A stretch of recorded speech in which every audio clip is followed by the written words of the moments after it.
Oh, Canada. Put on a suit, drink water, don't drink and drive. Hey, man, call your mother. It means nothing. It means nothing. Nah, they lying to you. It's about the money. Now you're more fluent.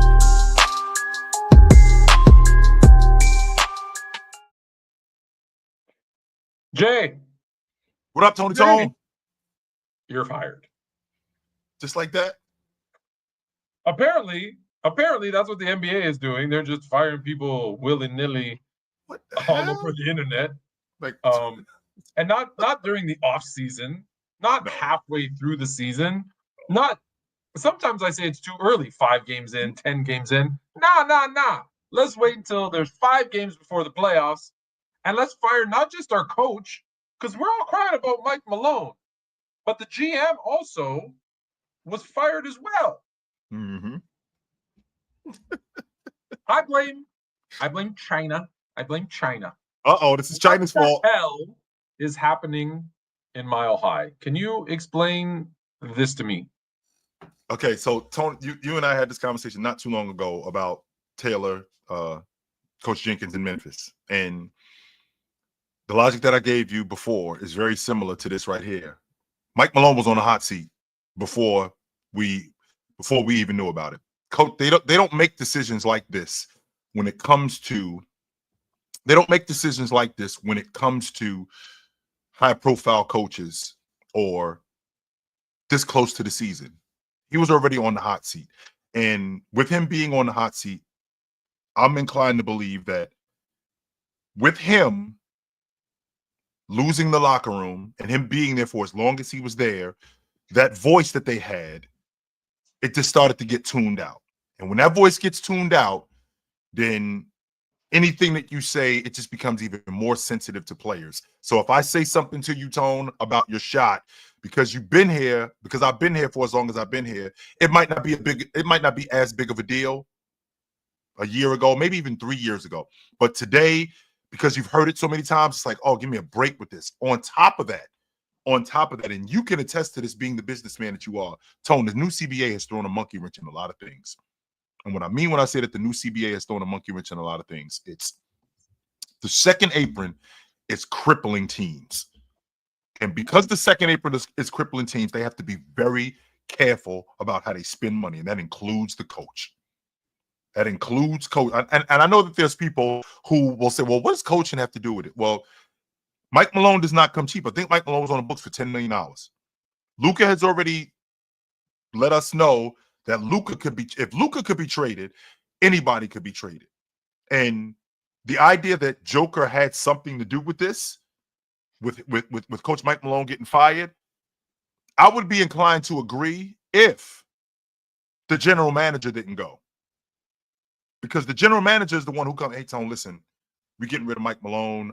We think it's time to move in a different direction. But they didn't do that. The general manager is going too, which means that this came from the higher ups. So if this came from the higher ups, the even bigger suits, what does this mean for Joker moving forward? Like, is this somewhere where I want to be? Now, I know that they got a new coach, and Coach Adelman, who you've given me time and time again, Tone, you've said to me about the coup that happened in 2015 when those guys ran David Blatt off, right?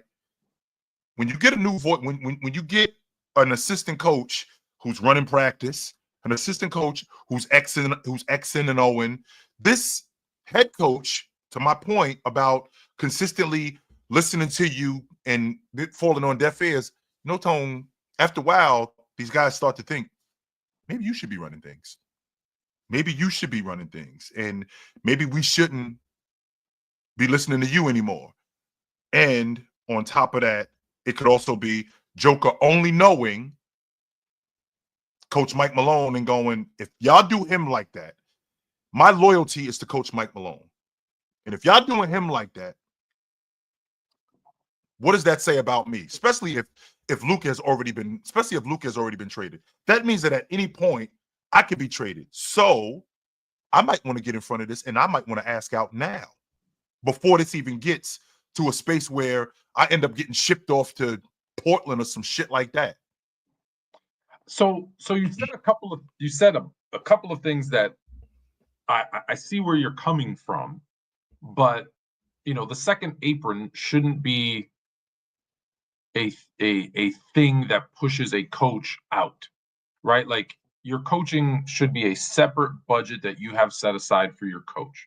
Sure. This is a coach that a couple of years ago was an NBA champion, and everybody was bragging about what a great job he did, considering after Jokic, say all the wonderful things you want to say about Jamal Murray. After Jokic, this is not a all-star, all-NBA, all-defensive team roster.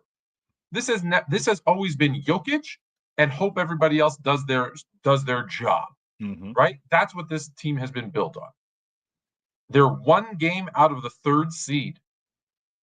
It's not like they're having a bad season, and they've also dealt with some stuff again with that roster. Mm-hmm. The timing of this deal is very strange. You say he lost the locker room.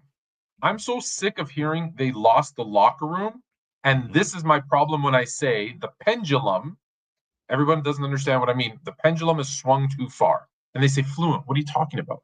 And I say, listen, back when I tell you in the 80s and 90s, there was a certain style of play. And no matter how much you think you could drop a player in there or a player could change it, the coach had the final say. Like I had this argument this week where, well, Steph Curry was dropped in the 90s. He'd be shooting 23s a game and he'd be a superstar.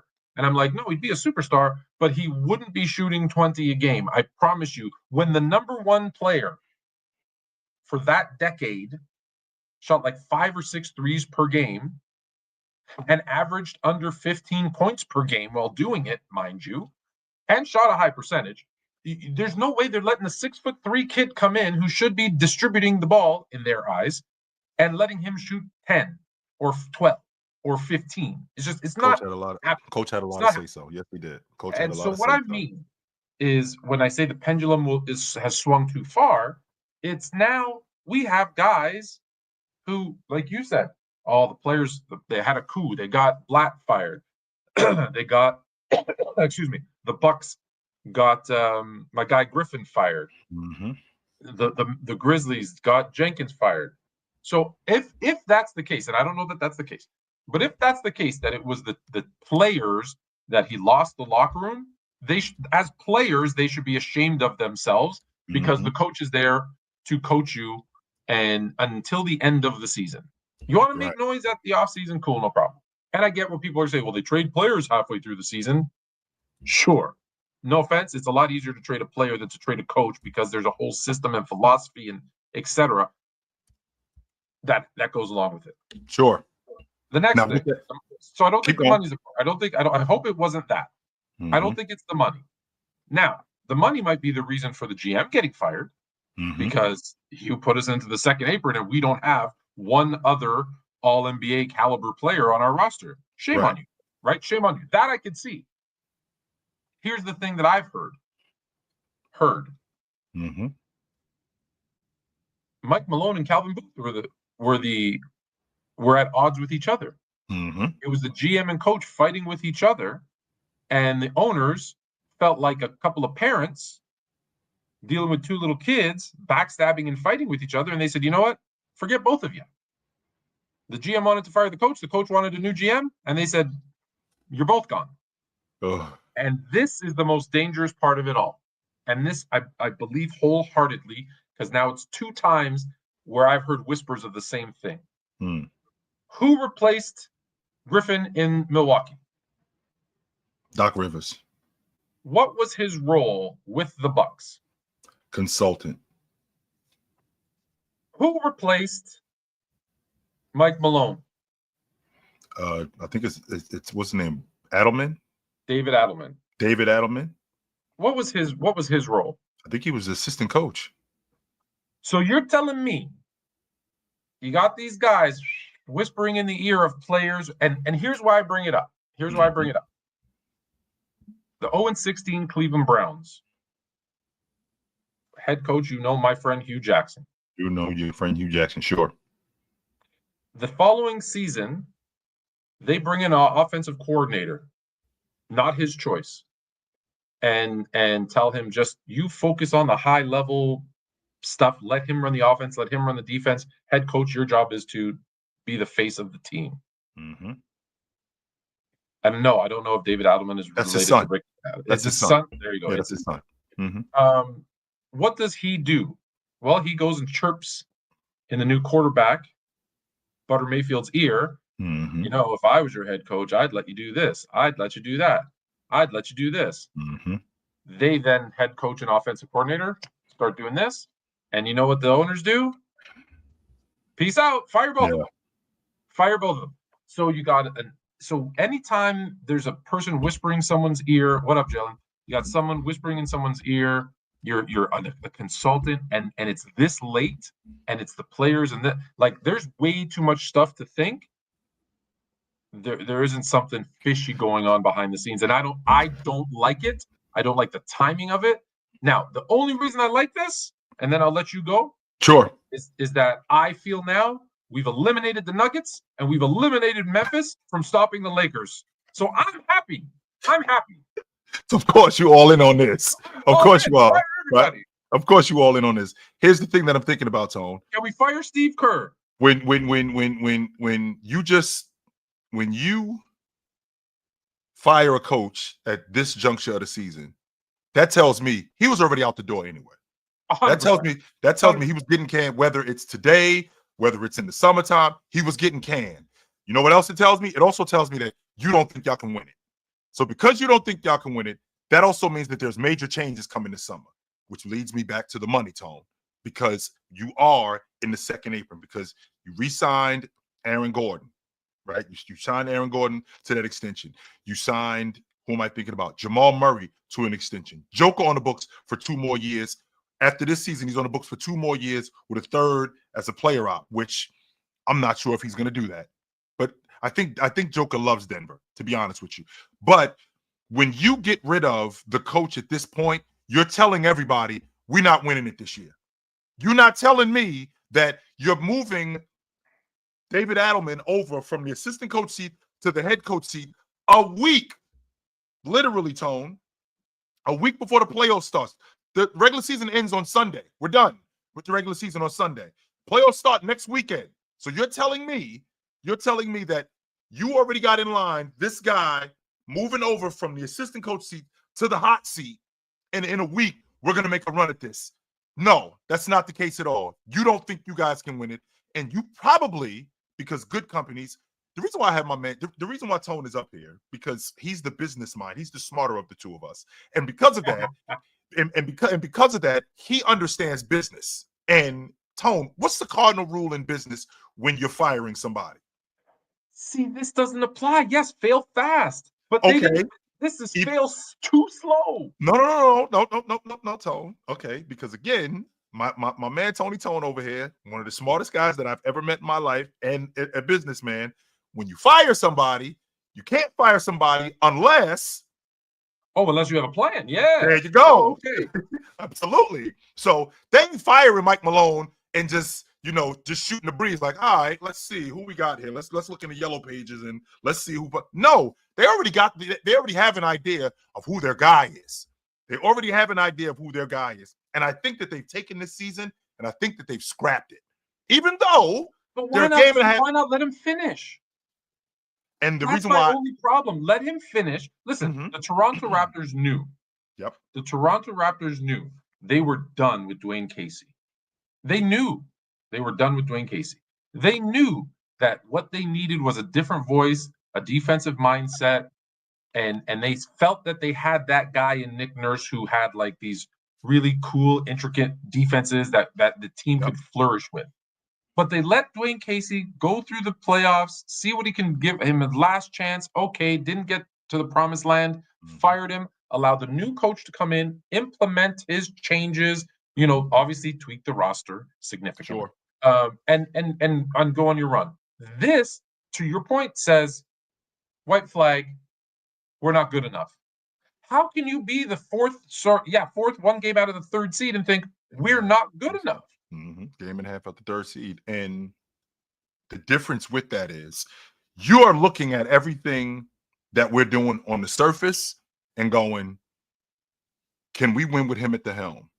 How far can this other guy take us? Because, Tone, I'm convinced that those guys are in Coach Adelman's ear, and they're also in management's ear too. Like they see how these guys gravitate toward the assistant coach when he's running practice, when he's X and O these guys. As good as Mike Malone is as a coach, they see how these guys are with him. They see how these guys are talking to him. They see all of that stuff, and because they see that stuff, they're asking the question, maybe this is the guy who should be running things.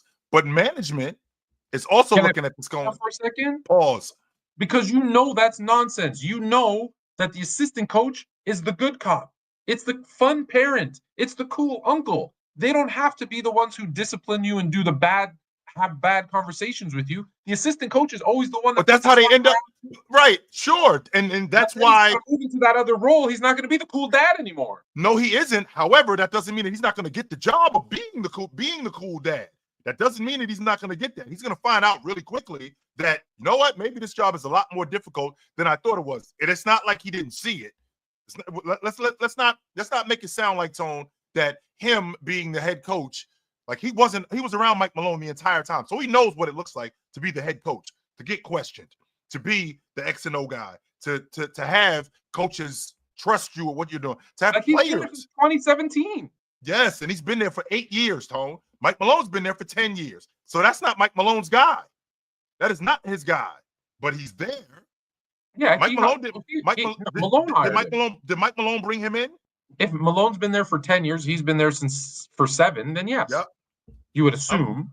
I would assume that. However, what I'm thinking, this is what I'm thinking, Tone. I'm thinking that as a head coach, when you get to a point where you've lost the ear because there's so much yapping going on between you and the players, where, Joker is the only coach. Mike Malone's the only coach that Joker knows. He's the only one. Yeah. So with him being the only coach. Can I ask you a question? So that's the only coach he's ever known. Jamal Murray too, by the way. Does that mean he had to sign off on the firing? And if so, are we going to call Jokic the coach killer? Or did they not? Because, like you said, it didn't come from the GM. Mm-mm. Owners and players, depends on their relationship.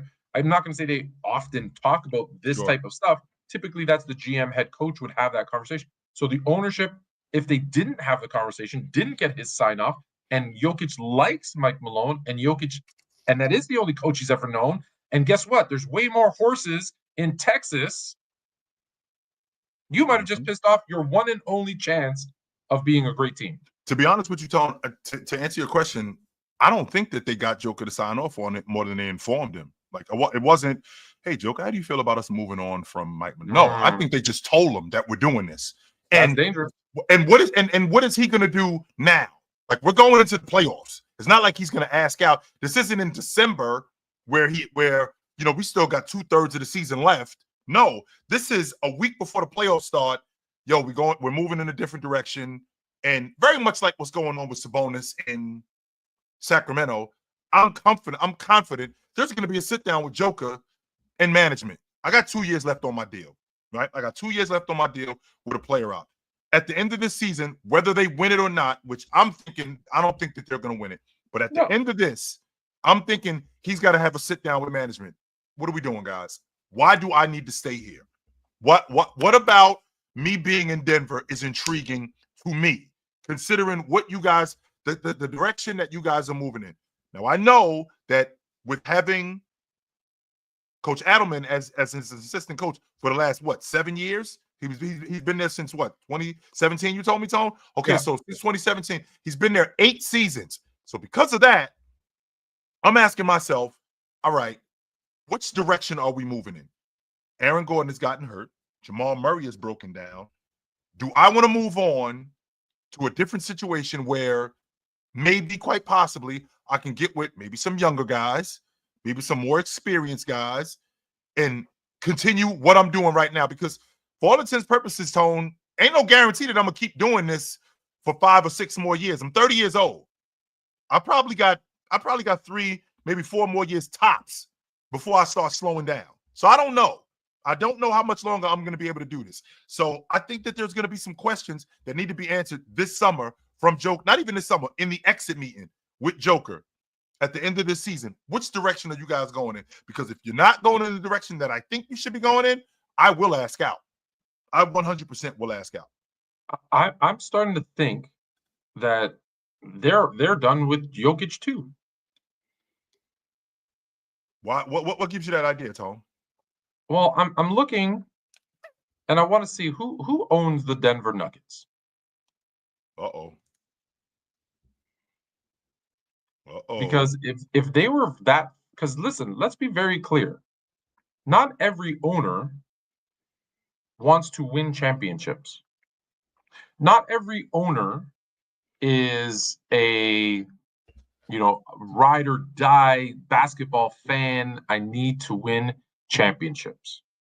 So, well, wait a minute, Tone. Pause right there. Pause right there. And I want you to keep going, but pause right there. Okay. I mean, in theory, Tone, they all want to win, but not all of them are going to be capable of winning. No, they don't. I think the owner up in Portland wants to win an NBA championship. I 100% believe that the owner in New Orleans wants to win. The ownership group of the Raptors doesn't care if they win as long as they sell out tickets.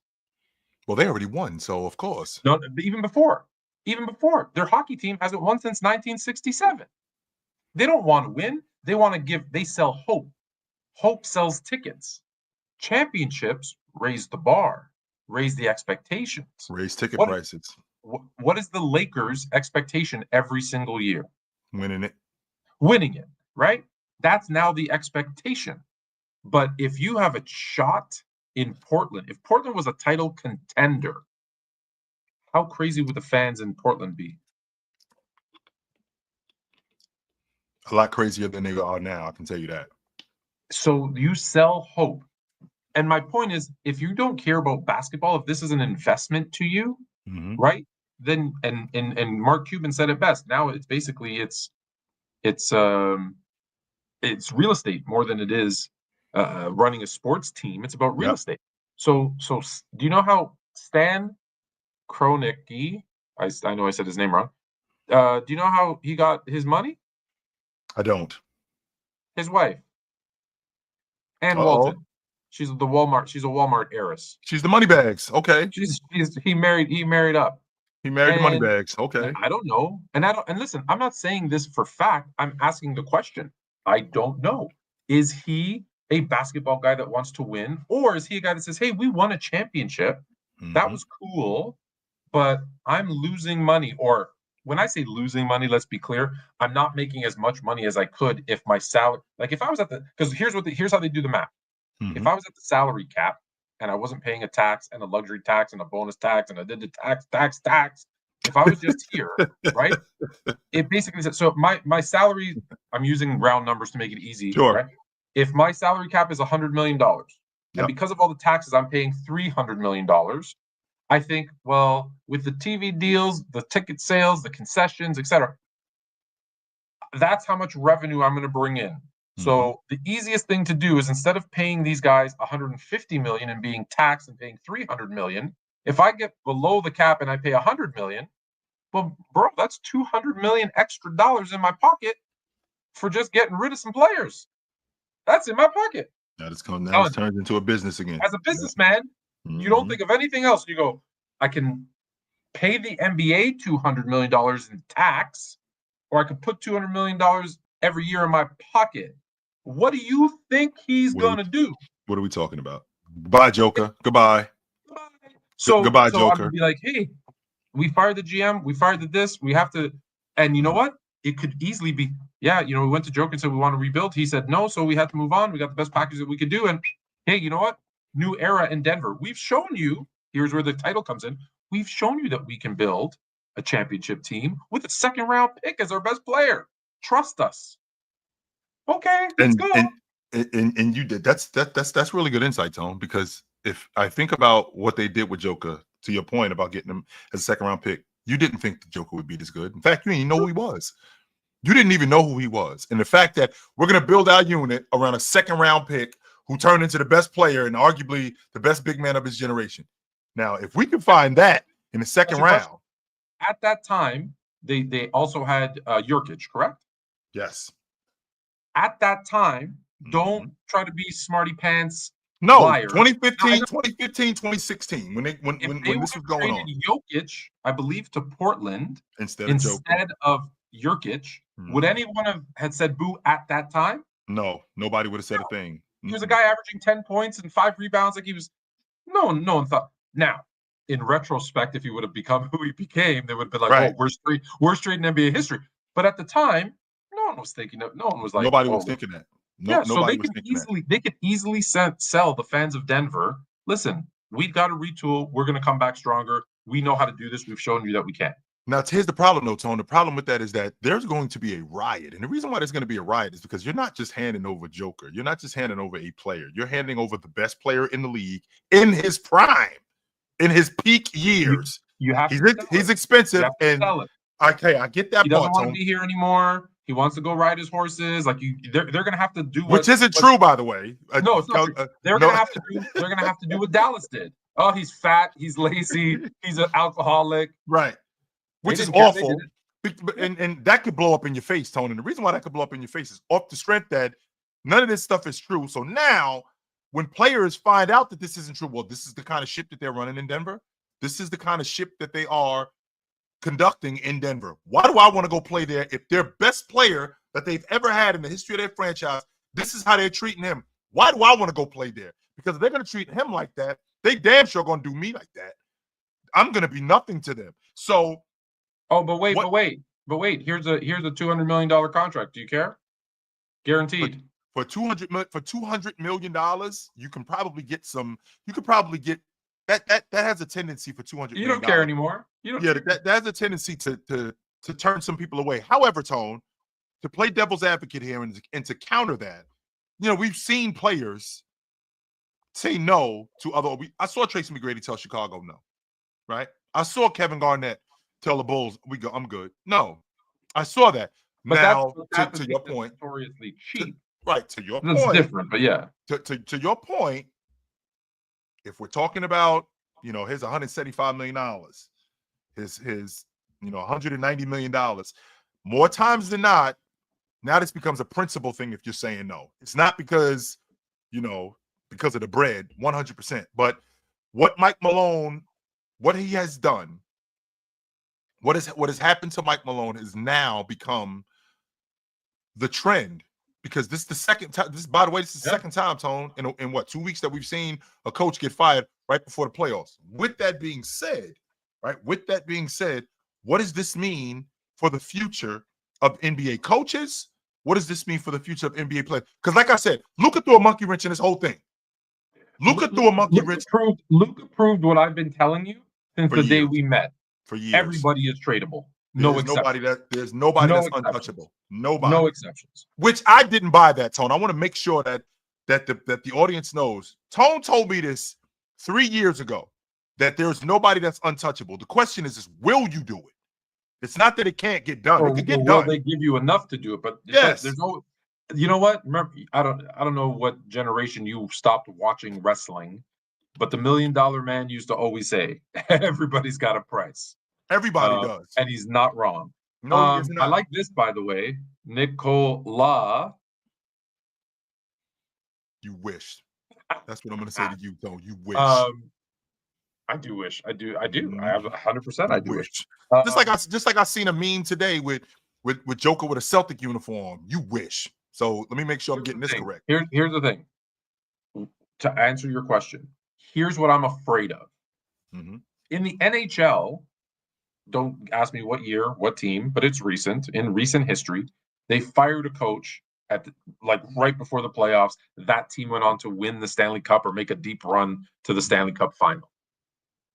If Memphis and Denver get knocked out early, first, second round, then this might put a little lid on that, unless you don't care if you lose in the first or second round. However, if Denver or Memphis, or God forbid both, go on a deep run, what if this will become a trend? It's a copycat league. This will become a trend that you do not want to be, because people will panic and they'll be like, you're going to see a team that's in first place in the NBA go on a 4-game losing streak near the end of the season, and they'll fire their coach and bring in someone else because they think, oh, he's lost the team. Which we've seen that before, Tone. We've Oh, seen yeah, we've seen teams that were rolling, and then at the end of Denver, when they won the championship, they're at the top of the Western Conference.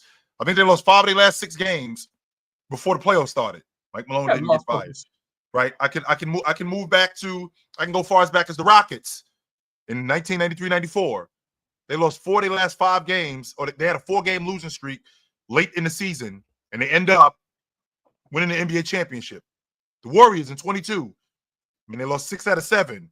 Don't get me wrong, Curry was hurt, but they lost 6 out of 7. They still was in the 3rd seed. Steve Kerr kept his job. So are you telling me, Tone, that if I potentially saw Memphis and Denver in the West Finals, like what you're going to see a lot of teams firing their coach at the last week of the season. What would this do? 100%. What would this do for the NBA? Like, this is the formula. 100%. Okay, you could get us to the 80-yard line, and this new guy is going to get us over the hump. That's what's going to happen. I'm telling you. Let's pause. Yep. For the cause. Darko the third. What's good, y'all? What up? Quick question. What has been worse? The Nuggets handling post-championship or the Bucks handling post-championship? Both are confusing. Well, the Bucks handling post-championship, they had some situations where it kind of went because of injuries. That's what screwed them up. And them trading for Damian Lillard sounded in theory like a good idea. You got a better player, you got a scorer, you got a guy who can close games, you got a guy who can get to the free throw line, and Giannis, that takes a lot of pressure off Giannis, even though the archetype, Bledsoe, from Bledsoe to Drew Holiday, that was actually the archetype that was working for you guys to win NBA championships. I think the biggest problem was the injuries. I don't think that this was the same, but as far as the coaching, I think that they screwed up the coach from the beginning. Even as good as Adrian Griffin was, I don't think that he was their guy. I think that if so, why hire him? Yeah, that's the thing that because he was the hot name. That's why he was the hot name. Was he? Absolutely, Adrian Griffin was a hot name. Yes, he was a hot name. He had been an assistant coach for like 14 years. He was a really good assistant coach. He gets with.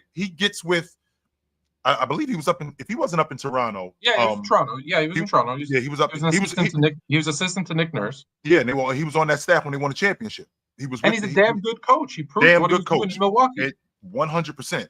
But I think that Nick Nurse, who ended up taking the Philly job, I think he was their guy. And I think that they settled on Adrian Griffin.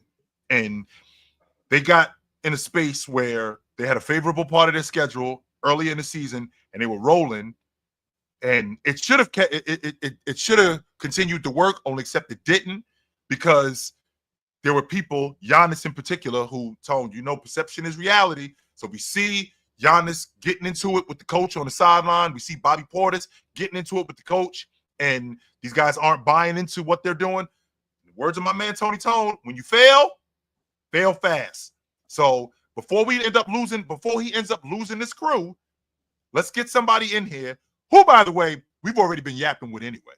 It's not like Doc Rivers was on his couch or he was in camp. No, we'd already been talking to him anyway. He'd already been on our staff as a consultant. We'd already been talking to him anyway.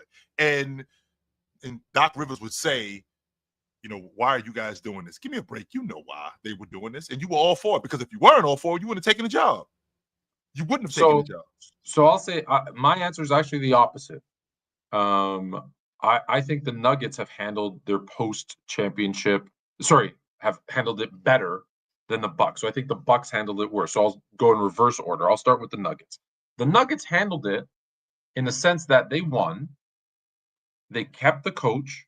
They kept as many of the players as they could. Bruce Brown. Like, they thought they were going to re-sign Bruce Brown. He left, but they said, okay, Christian Brown will kind of take over that role, and they tried to keep their team intact. Same coach, same system, same players. Tweak the roster. They had some injuries, specifically to Jamal Murray, who, listen, in the history of the NBA, in the 75-year history of the NBA, I'll keep saying that this year, the 75-year history of the NBA, not one team has won an NBA championship without their second option, meaning the person who scored the second most points per game. Never. That's interesting. And so when Jamal Murray's hurt, my immediate thing is, okay, they're not going to win because no one's ever won that way. That being said, so I give them credit. They at least stayed the course. They had a formula that worked. They worked to a championship. It wasn't like a crazy fluke. Like, hey, Jokic, the offense revolves around Jokic. Jamal is the secondary scorer who, like, that's what we need you to do, score. And then you got Aaron Gordon to do what he does. You got Christian Brown to come off the bench and do what he does. You got all the other pieces. Okay, now they tried some stuff, whether you believe that the Westbrook thing worked or not. That was this year. But there had been things since their championship. In Milwaukee, why I think they did the worst job is in Milwaukee, they knew the formula. We had was it I always say Gordon, but it's Bledsoe, I believe, was their point guard. They get rid of Bledsoe, they bring in Holiday. Now you have a perimeter defender, an elite perimeter defender.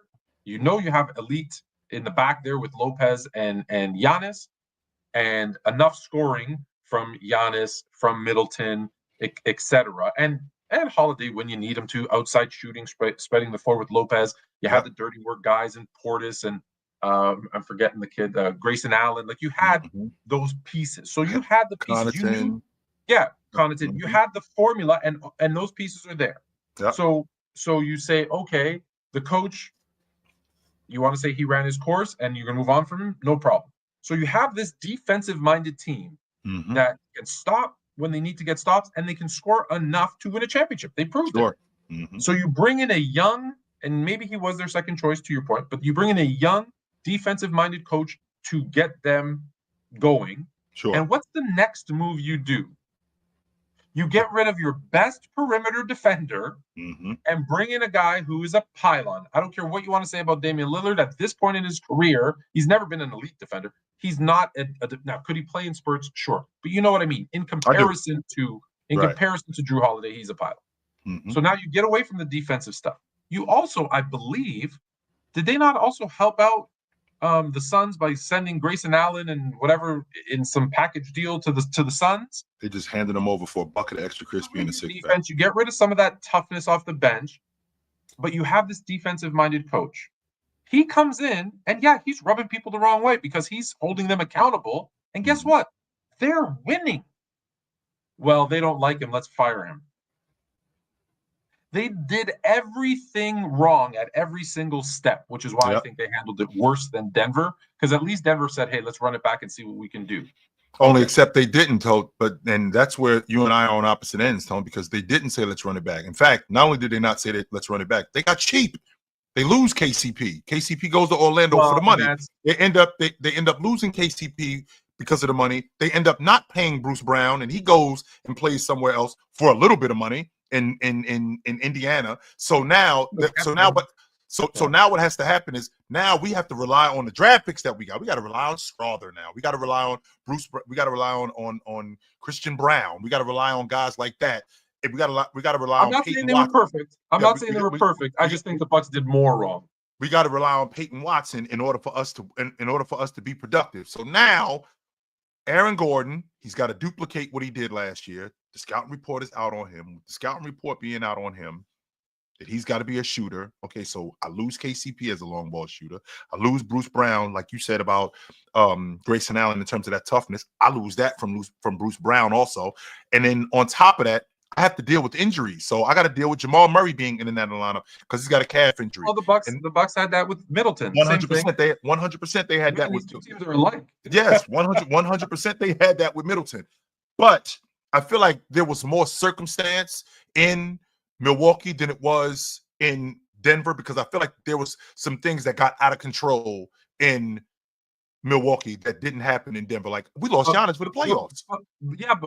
And that's fine. But Milwaukee, Denver didn't change they didn't bring in a coach who does one thing and then change the roster that goes against that thing that this coach does. Now, maybe they will, I don't know. But just that I think is the biggest thing for me, is that you had a defensive team, you brought in a defensive coach, and in that same offseason, like, he had no time You made it an offensive-oriented team. Right. Well, those two things, guess what? No wonder it didn't work. Well, Right? Like, you can't have me coaching a team that doesn't shoot threes. Sorry, Right. it's not going to work. Right? and That's early, why my team shoots the most threes out of any team in our league. It's Right. because I say, go ahead, green light, shoot it up. well, early on, it didn't work. And again, to my point about circumstance that was going on in Milwaukee that wasn't going on in Denver, the fact that we lose our best player in the playoffs, right before the playoffs start, we lose our best player, and then trading for Damian Lillard. Remember when we traded for him, Tone? We didn't trade for him later on in his career. He just came off a career year.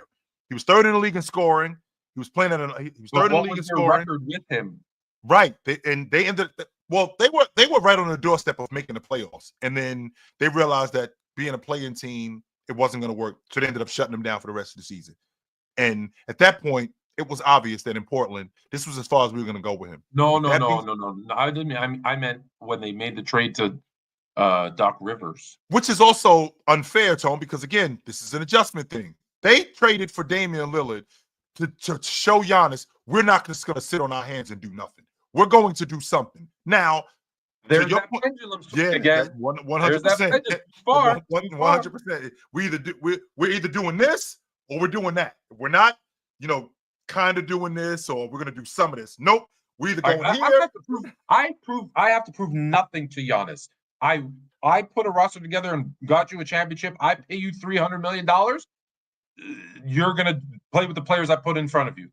Well, I don't think that's fair, Tone, because again, I've been here for as long as I've been here, and this goes back to one of my good buddies, his logic. This is the logic that he's talking about when you say stuff like that. You know what? I just work here. So if that's how you're going to treat me, I have to start recognizing that this not only is this business, I just work here. You're right. This isn't me and you on any personal level and I'm family. No, I just work here. And at any point, any boss, any company, any boss that says we're like family, go quit because they're full of shit. They're lying to you. Okay, you're not family. You're not even distant cousins. You're nothing. You're gonna get canned. 100%. You're not friends. Don't get that out of your head. Because the second that you become useless or less useful or not making the amount of money, you're out. Goodbye.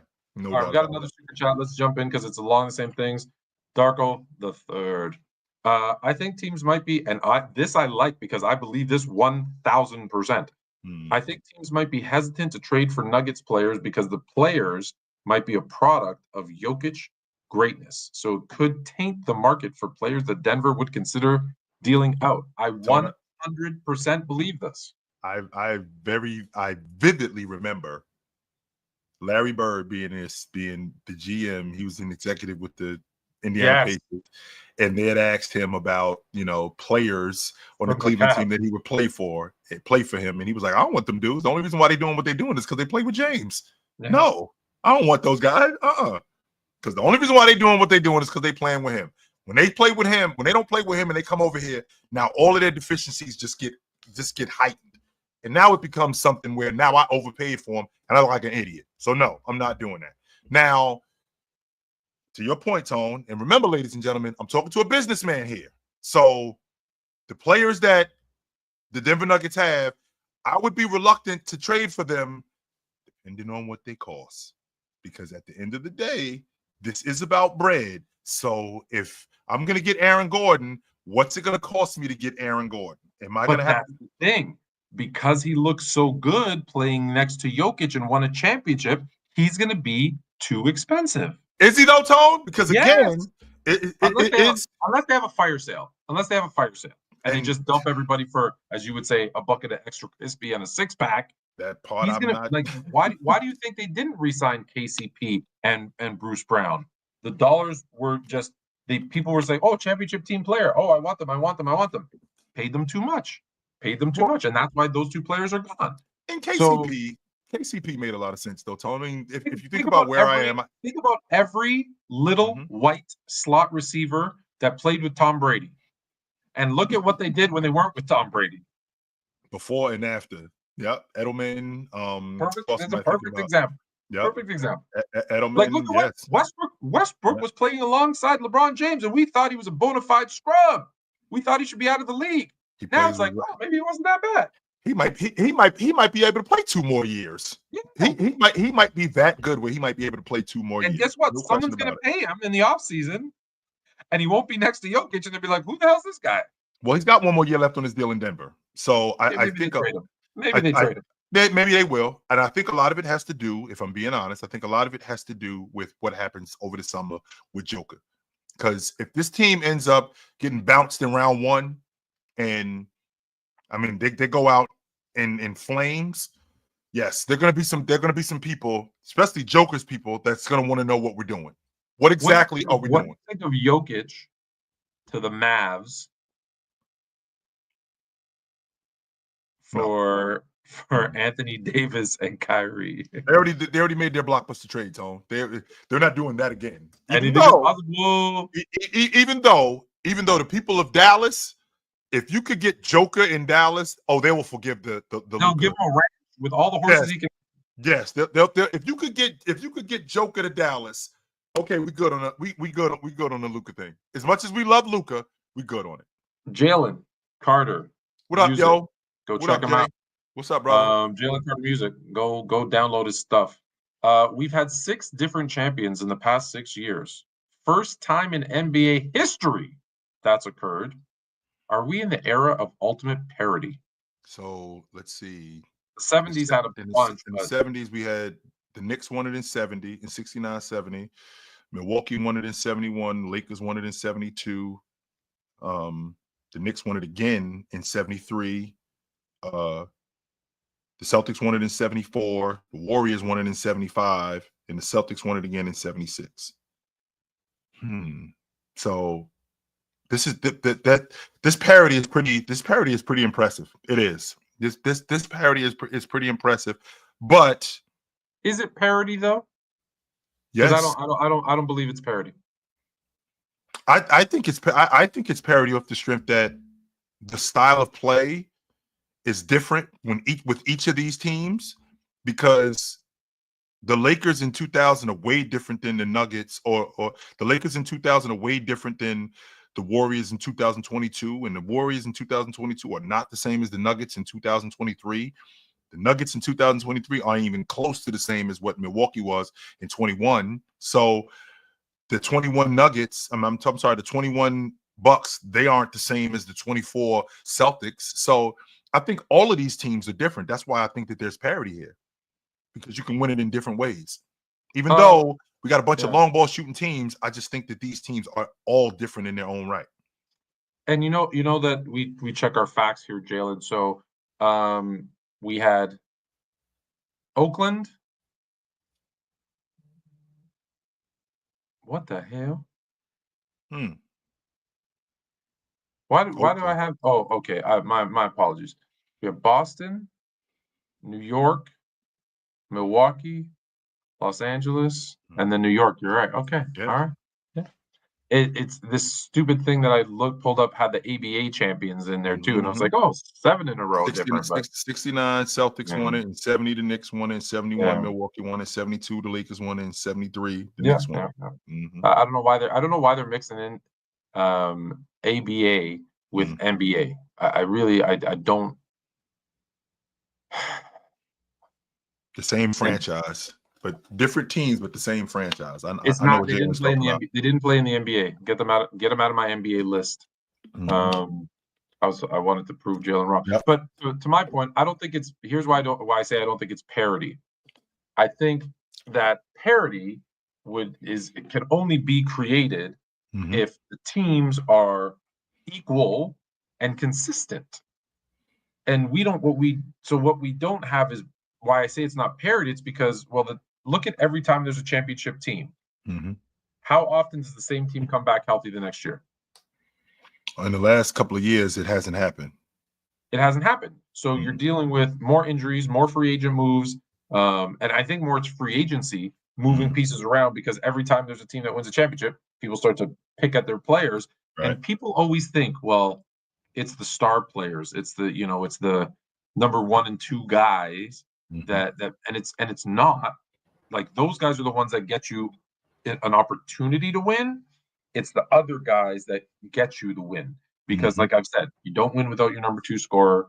You don't win. You got to go at least 8 deep, right? And so there's at least 3 guys on the bench, and if they take those 3 guys away, you're a completely different team. Right. Boom, 1 injury. So it's hard to say that it's parity because there's so much movement now among players. Whereas when there was 5 in a row in the 70s, you look at those teams, they're pretty consistent who was on like the roster. And I don't know. And here's the thing. Parity's not good. A different team winning every year is not good because people don't watch. People want dynasties. People want a hero. People want a villain. Tone, can you please? I need you to turn your microphone up and say that a little bit louder because you guys say that you love the underdog. No, you don't. No, you don't. You don't love the underdog. You do not. Because when the underdog is in the championship, when the underdog is making a deep run, you don't watch. You don't care. And I can tell you why. When the Yankees are in the World Series, or if the Yankees get bounced, if Cleveland is in the World Series against Houston, you're not watching. You're not. You can say that you are, but you're not.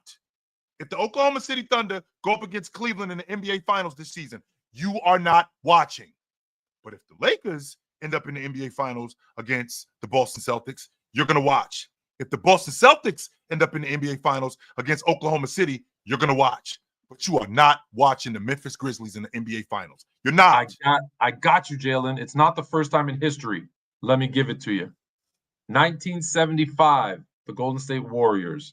Then it's the Celtics, the Trailblazers, the Bullets, the Sonics, the Lakers. 6 different teams, 6 straight seasons. Boom. And then don't forget. Whoa. Yep. It's actually 7, Tone, because the Celtics won it. I said the Celtics.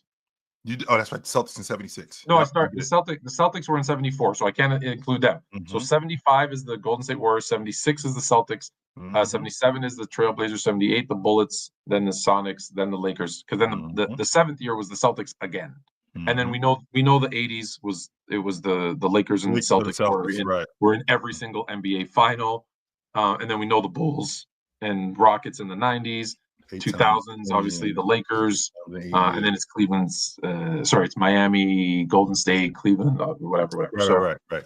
I thought there was that one in the 70s, so it spilled into the 80s. But okay, still second time in history. All good. Catch me and Jalen Sunday nights with our other 2, Ori and Chris from All American Hoops and Hoops Social. NBA Max. We do NBA Max. It got a little feisty this Sunday because we had Jalen saying the Orlando Magic would upset Chris's All-American Hoops Boston Celtics in the first round of the playoffs. So it got a little dicey. All right, so that's so sorry. So the parity, are we in the era of ultimate parity? Probably, because unless Boston wins it again this year, it'll be the first time in NBA history that 7 different teams in 7 straight years. 7 different teams. Would it be? Yes. If the Celtics don't win it this year, and it's not one of the other. Oh, that's right. That's correct. Okay. Yeah, if it's not one if they don't win it. Okay, I'm with you. If it's not one of the 6 that have won it. Right. So if it's not, what do we got? If it's not Boston, Denver, you know these better than I do off the top of your head. The Warriors, Toronto, Lakers, Milwaukee, Warriors. I'm sorry, Toronto, Lakers, Milwaukee, Warriors, Denver, Celtics. So if it's not one of those, 6 teams, it'll be the first time in NBA history. So, correct. But I don't think it's so much parity. I guess you can call it parity. I have a hard time because it's the teams from year to year. Like you saw, Luka Doncic got traded. Like there's so many. What is parity to you, Tone? What exactly is parity to you? What does parity mean to you?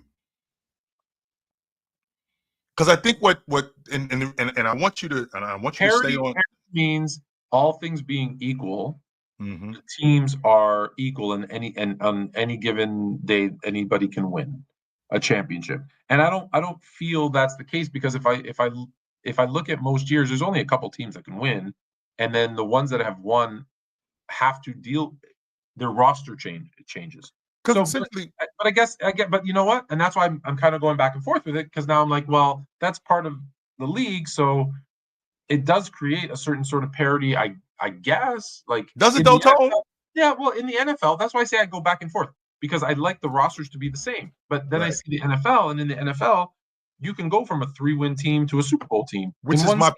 which is exactly what I was saying. Okay, sure, Tone. We've had 6 different championships, so in that aspect, there's been some level of parity. But when you're talking about the NFL, you have teams that come out of nowhere. We don't have that in the NBA. We don't have the Charlotte Hornets at the bottom of the league or the Washington Wizards at the bottom of the league. No. We go from that to they're in the NBA championship next year. That's not happening. No. And So is that's it what I think parity? about. So are we in a situation of parity, or are we in just a situation where there isn't a good enough team, a dominant team? I just think it's more variety. I don't think it's because parity to me means that we all got a shot. That's what parity means. That we're all on the same page, and when the season starts, all of us have a shot. Tone, when the season started, the Portland Trailblazers did not have a chance to win the NBA championship. No, they didn't. Yeah, When but the season, you would have said Detroit didn't, but now they do. I was about to say that the Detroit Pistons. I'm not sure if now because they make the playoffs, do you really have a chance to win it? If you're Yes. in the playoffs, you have a chance. In theory, you do. Are the Detroit Pistons going to win the NBA championship? No, they're not. They've actually exceeded expectations, just like the Trailblazers have. The Trailblazers are on pace. They won 15 more games this year than they did last year. When you have a team like the Patriots in 2001, who won 4 games the year before that, and they win the bowl game the next year, that's very uncommon. But that's parity because that's a team that at any point that means when you see the Patriots win it, my first question is well shit, can we do it too? They just did it. We were at the bottom of the AFC last year. We were at the bottom of the NFC last year. If they did it, we could do it too, can't we?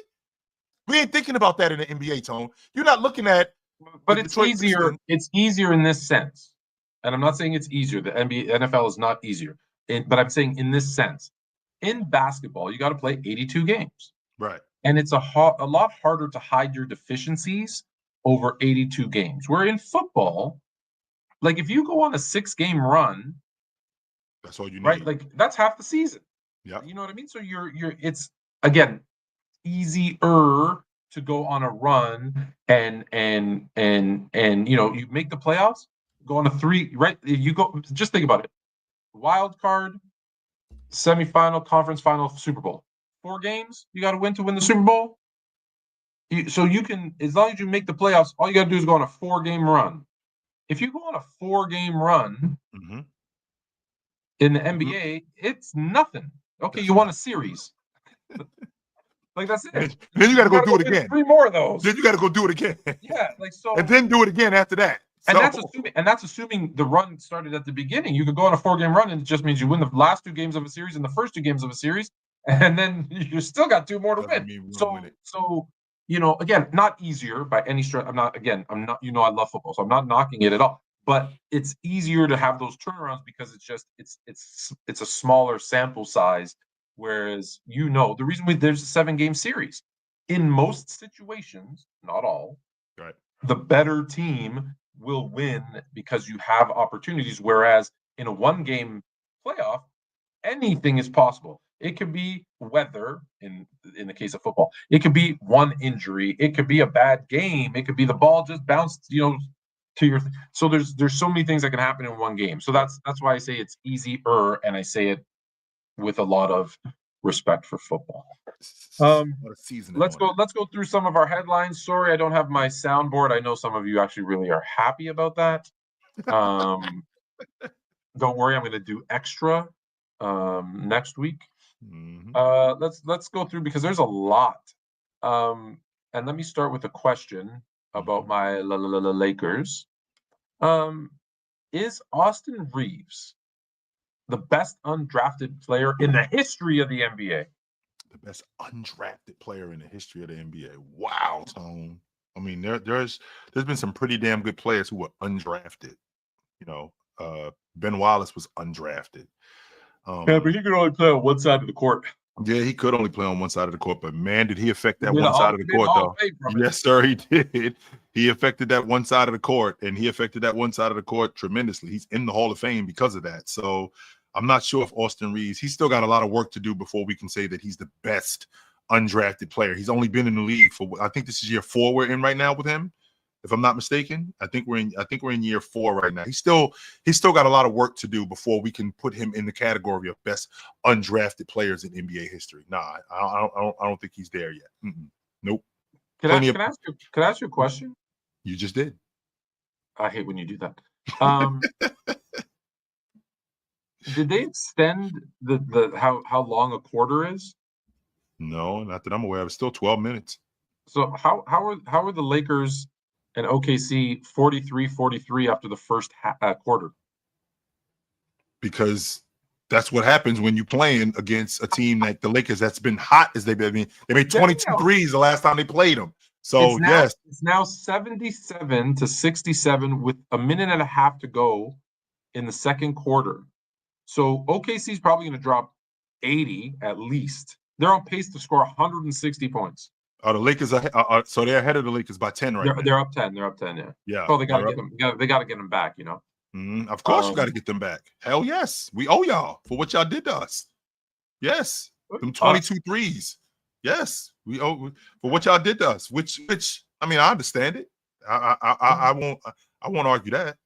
That's what they did. I mean, I don't know if you noticed, Tone, with the Lakers they made 22 threes. There was a stretch during that game where the Lakers had made 10 of their first 12 threes. They made 22 threes for the game.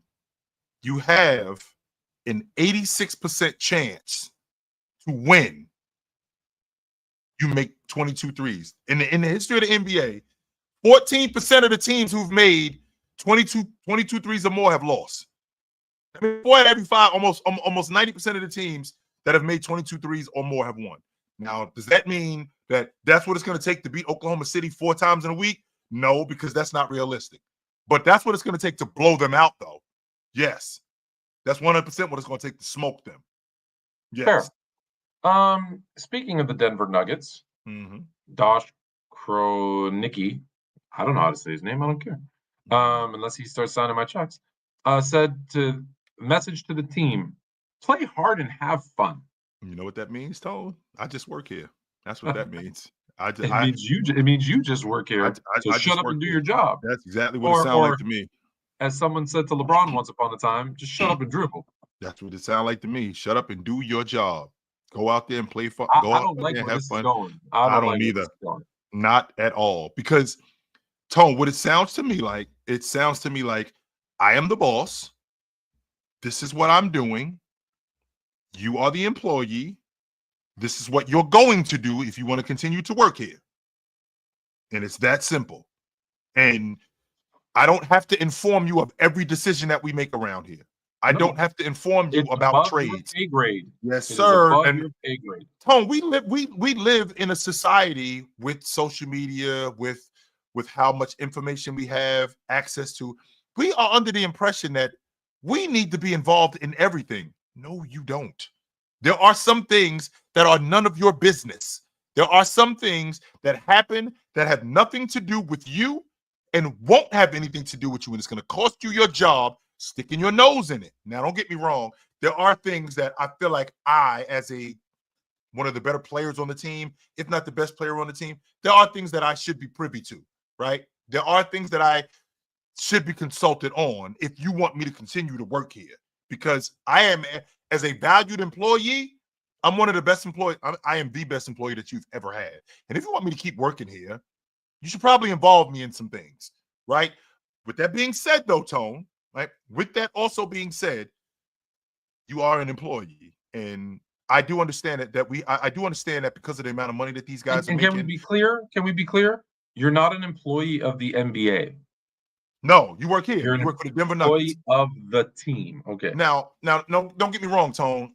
From a from a money aspect, these guys like Jaylen Brown is making $300 million, so he's not really an employee. It's more of a partnership with him. Okay, no, he's not. No, just because you think because you're a millionaire that we're on the same level as me, who's a billionaire. We are not. I sign your check because I can afford to pay you. And this is why I've said to you before, LeBron being on the Lakers there's something wrong with that, because you can't have a millionaire owner and a billionaire player. It ruins the power dynamic. It does, and that's why his son gets minutes. Okay, we're gonna take a brief moment from the news, the headlines, and just give out a shout to Fluent Jr. and his Florida Gators. He was wearing his. Did he call it? Florida, no, he called it from before the tournament started. He bought he said, I need this. He said, when we were in Miami, when we saw you, he said, I need to get this Florida Gators blue hoodie. I need to buy it so when they win the national title, I can wear it to school the next day. And sure enough, today that's what he wore to school. So, shout out to his what he says is going to be his alma mater. So he's going to the University of Florida. That's where he's decided to go. He's committed. Sounds like he's going to the University of Florida. I was rooting for Florida because, Tone, as you know, I want to root for the team that knocked me out because it makes me look a lot better because I lost to the champ, and I'm emotionally attached to UConn because I grew up with the head coach. So I wanted to see Florida. I wanted to see Florida do it because they dropped UConn. Absolutely, and it makes sense. It makes the defending champ look better, 100%. So I was rooting for them. I've always had a problem. Is he coming on the show? That's a good question. If I could get Coach on the show 100%, I'll get him on here, Tone. No doubt about that. Because I'm going to push his buttons because I know he's fiery, and I love that about him. That's my favorite part about him. So I got to get him going. Oh yes, go ahead. I know that as good as you are as a champion or in the Final Four, as good as you are, you got flaws in your game. Right. I do understand that. However, there are things that I've always respected about championship teams. And that's what burned me about Houston. When you get a team in the chokehold, Tone, you don't let them up, man. You got to stomp on their neck. You don't let them up, man. You don't. And they had them dudes in the chokehold twice. Not once. They had them dudes in the chokehold twice, and they let them up. That's what when we're in the second half, and they went on that 8-0 run, and I'm thinking to myself, could Houston do this? I think that they can blow this thing open. And Florida kept hanging around. Houston stopped running their action. They weren't crisp with their passes. They started turning the basketball over. They weren't on the offensive glass like they were. Next thing I know, Tone, it's 5.5 minutes left, and we got a 2-possession game. I'm thinking Florida's going to beat these dudes. They're going to beat them because you let them back in the game and had an opportunity to choke them out. I kept saying to Mrs. Fluent and Fluent Jr., I kept saying Houston can't lose this game. They're just dominating the offensive glass. So even though they're missing a lot of shots, it's like the ball had magnets. They literally just boop and right back up, and they kept scoring up. So every time you thought, Florida made a stop, no, offensive rebound, score Houston. And I thought that's what's going to end this game. That's going to kill them. And then you're right. And then it just stopped. And look, a lot of people are going to blame, that really shoot that three. If he blocks it, he blocks it. If he blocks it, I'd rather get blocked than that, or adjust it and try to draw a foul. There's so many options that could have happened there, and he picked the worst one. But that wasn't. Look, that's what we always look at the last play and we blame the whole game on that. But Houston shouldn't have been in that situation for that to be, because they I forget everybody's name. The point guard who had a horrible first half, and then you're talking about Clayton Jr. Clayton Jr. threw that ridiculous pass into nowhere when they were breaking the press, and I was like, oh my God, he just threw away the game. And they still, and not only did they end up with the ball, they end up fouling him, the guy that recovers it, and he goes to the line. It was just it just was one thing after another. I'm like, Houston should have still been up 5-6 at that point. Yep. And that's where the game went, where they lost it. So don't, I know he's going to get a lot of the blame, but I hear that Braun's coming after me. Keep his son's name out my goddamn mouth. So, all right. Come on the show, Braun, if you want. That's where the best way to find me. Your Houston Rockets, and I say your Houston Rockets because you were a believer. Preseason, you said the Houston Rockets are going to be a top seed, and I don't mean the number one seed, a top seed in the West. I believe in these guys. Top 5. And the Rockets just clinched the number 2 seed in the West. If the Lakers lose to Oklahoma City, which right now they're down, but it's only halftime. Yeah. Why? Because normally what I ask is, at the beginning of the season, would you have believed this? But I know your answer is yes. So tell me, what made you believe that this team was going to be this good when everybody else was like, they're probably a year away? Tone, I was watching the Detroit Pistons, and I remember before the season started, I mean, I didn't really care what was going on in Detroit, considering the guys that they had brought in. And Coach J.B. Bickerstaff, I felt like they would be better. And I felt like they would be better off the strength that J.B. Bickerstaff comes in there and he gets that loser mentality out of their heads. Before we even start playing basketball, these dudes think they're a bunch of losers. So I got to get that out of their head. Well, Ime Udoka had already been working on that. So we're talking about a Houston Rockets team that before he got the job last season, 3 straight years, they were at the bottom of the Western Conference. So I got to reprogram these guys. And the way I do it is the way I get them to believe that they can win is I got to get them to put the work in. And I felt like they were putting the work in. I saw Jalen Green in the summer working out with Sengun, working out with Jabari Smith, these team activities that they were doing. And I saw the improvement that they made last year, not even coming into this year. I saw the improvement that they made last year. I saw Coach Udoka holding them accountable for what they were doing wrong and what they were doing right. I felt like Jalen Green was going to be better this season. Sengun, I saw the improvement in him, and I saw what Coach Udoka had done with younger teams. I saw what he did with that Boston Celtic team with Jaylen Brown and Jason Tatum, right? With these guys are kids, instilling that belief and that hard work and that accountability in them. So I'm thinking this season, they were right on the doorstep. They had just, I'm not a fan of the play-in tournament. I'm not a fan of the play-in tournament, but they were right on the doorstep of the play-in tournament. I'm thinking to myself, the way that this team defends, I love this kid, Amen Thompson. He's going to be one of the better perimeter defenders in the game, and they're going to win a lot of games this season based on defense. I think that they could be a top 5 seed. Now, Tone, if I'm being honest with you, since I am being honest with you, I thought they were closer to 5 than they are to 2. I'm not going to say that I didn't think that they'd be the number 2 seed in the West. I thought they'd be closer to 5 than the 2, but I really thought that this team was a top 5 seed in the Western Conference. But what I got to listen to on a regular basis, they're going to be out in the first round. That they're not going to do much in the playoffs. Okay, wait a minute. Let's be clear about one thing. That's fine. This is 100% it is, Tone. This is a team that's turning into something. They got 5 guys. And again, I can't say this to you guys enough in the audience. My man here is a businessman. And he's the money man. He knows how to handle business. When you got 5 guys on rook deals, you're in a good position, especially when you got 5 guys that are good players. It's not like you got 5 guys on rook deals and they're no. You got 5 guys that are on this team that are under 25 years old, still on rook deals. Do you know what my 2 favorite types of players are to have on my roster? Rook deals that are outperforming their contracts. Love that. And guys in a contract year. Love those 2 guys. Love those. Those are if I could get a team of rook deals and contract years, woo-wee. Well, Tone, I'm first of all, if I got a guy on a rook deal who's outperforming his contract, I'm getting more than what I paid for. Exactly. 100%. I'm getting way more than what I paid for. On top of that, he's not in a position to renegotiate for at least another year or 2. So that's even better. So I can keep getting what I'm getting right now.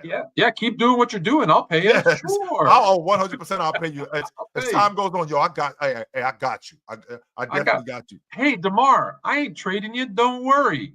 Trade it. I got you. No doubt about that. I felt really good about this Houston team and what Ime Udoka was building there in Houston, the crew that he had, and the development of Jalen Green. I feel like he's gotten much better as a jump shooter. I feel like he's gotten. I'm a huge fan of the uber athletic wing. You know how I feel about because that was me. That was the get up and down the floor, high jumping, athletic wing. You grew up watching Dominique. That was your guy.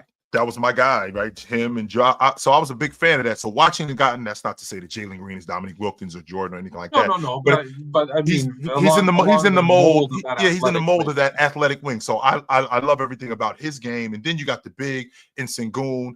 And on top of that, and I got to bring this back to the businessman that my man Tone is, the way that Houston is handling this, they got Jalen Green on a team-friendly deal. They got Sengun on a team-friendly deal. And on top of that, I got 5 guys. I can't say this enough to you guys. I got 5 guys on rook deals. So I got my 2 stars.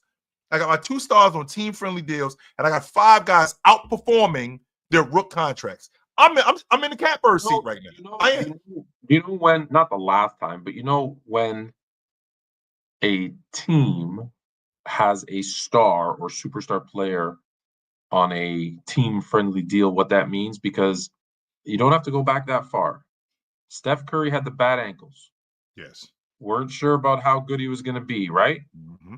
So they got him, I'll say, on the cheap, considering. 100%. They did get him on the cheap. And that helped them, right, have the other guys. That's how they got to have the Clays and the Draymonds and have the money to bring in an Iguodala. Like, that's why that all worked, is because you had that. If I can flip it to football. Tom Brady.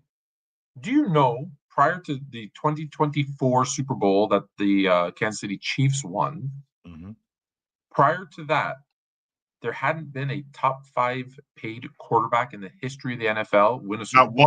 Not one, Tom. So in over 100-year history of the Super Bowl history. In the Super Bowl era. In the Super Bowl era, Patrick Mahomes in 2024 was the first top 5 paid quarterback to win a Super Bowl. Other than that, because quarterbacks was not take up taking so all much the of the money that you got to give up something. So now in their case, and in Kansas City's case, even right, they had to give up Tariq Hill. They had to give up pieces. They still found a way to win. But it does translate to basketball when you can get your best player, before you have, because listen, eventually you have to pay them, right? But if you can get them so that you can bring in those pieces around, it gives you a better chance to win. So, you saw it with Houston, and you jumped on that nice and early. J-Dub says SGA should be getting more foul calls. He honestly should go to the free throw line more. He leads the NBA in drives. Do you know where SGA ranks out of every player who's averaged 32 plus points per game in history of basketball? 34 times, by the way. Top 5. 29th. Whoa. Rewind. Tone. I want to make sure I'm understanding you correctly. 34 guys have averaged 32 or more. Yep. You're telling me that SGA is at the bottom of that list? At the bottom. At the bottom of that list of guys who go to the stripe? At the bottom. Incredible. I never ever would have believed it.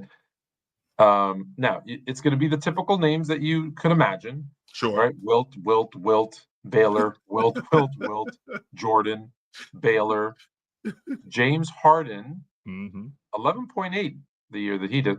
Embiid, Iverson, Harden, Rick Barry, Luka Doncic. So it's not just like, it's in the 50s. You got some current players.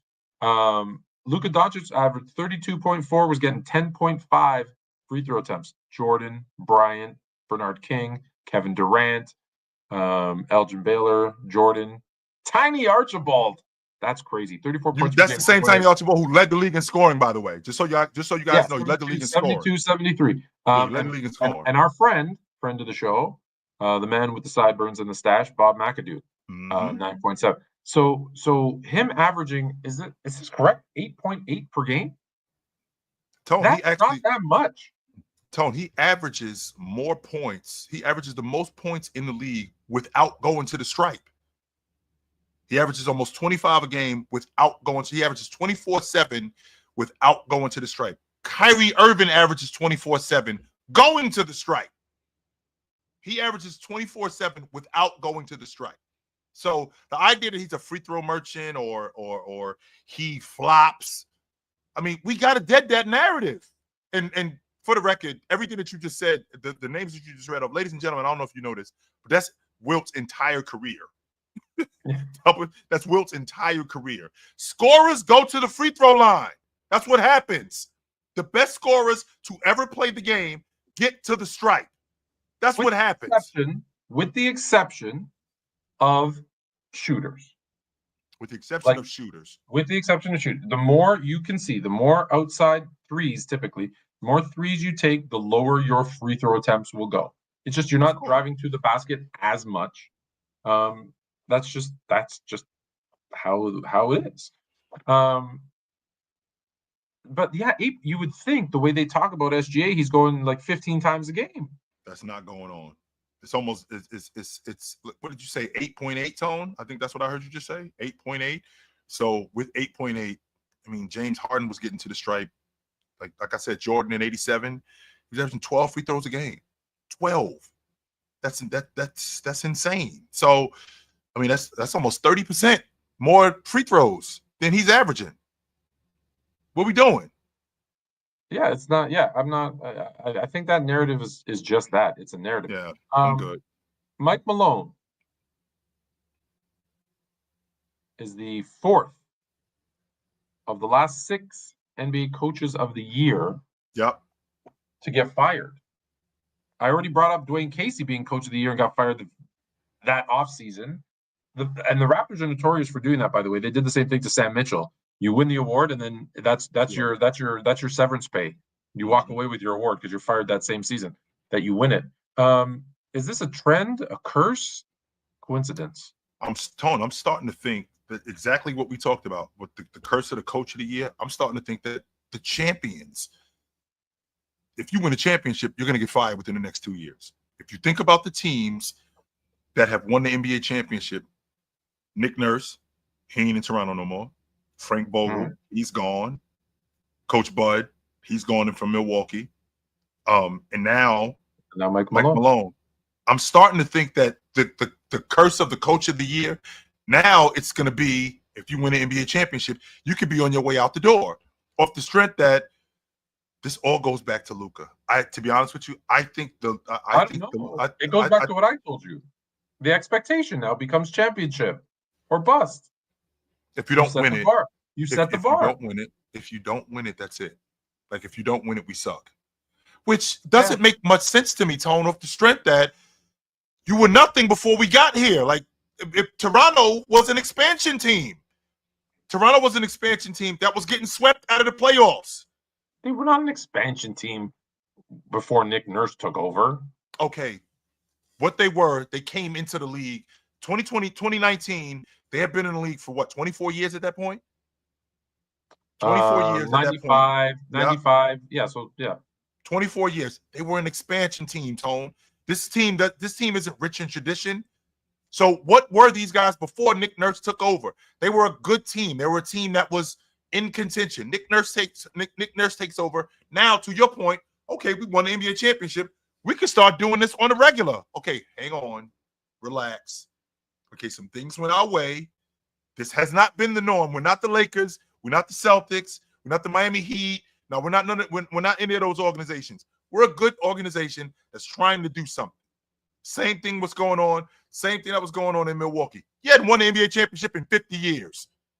In 50 years, you hadn't won the NBA championship. But now you win the NBA championship, and this is now the standard because we got Giannis. Okay, you still got to keep building around him.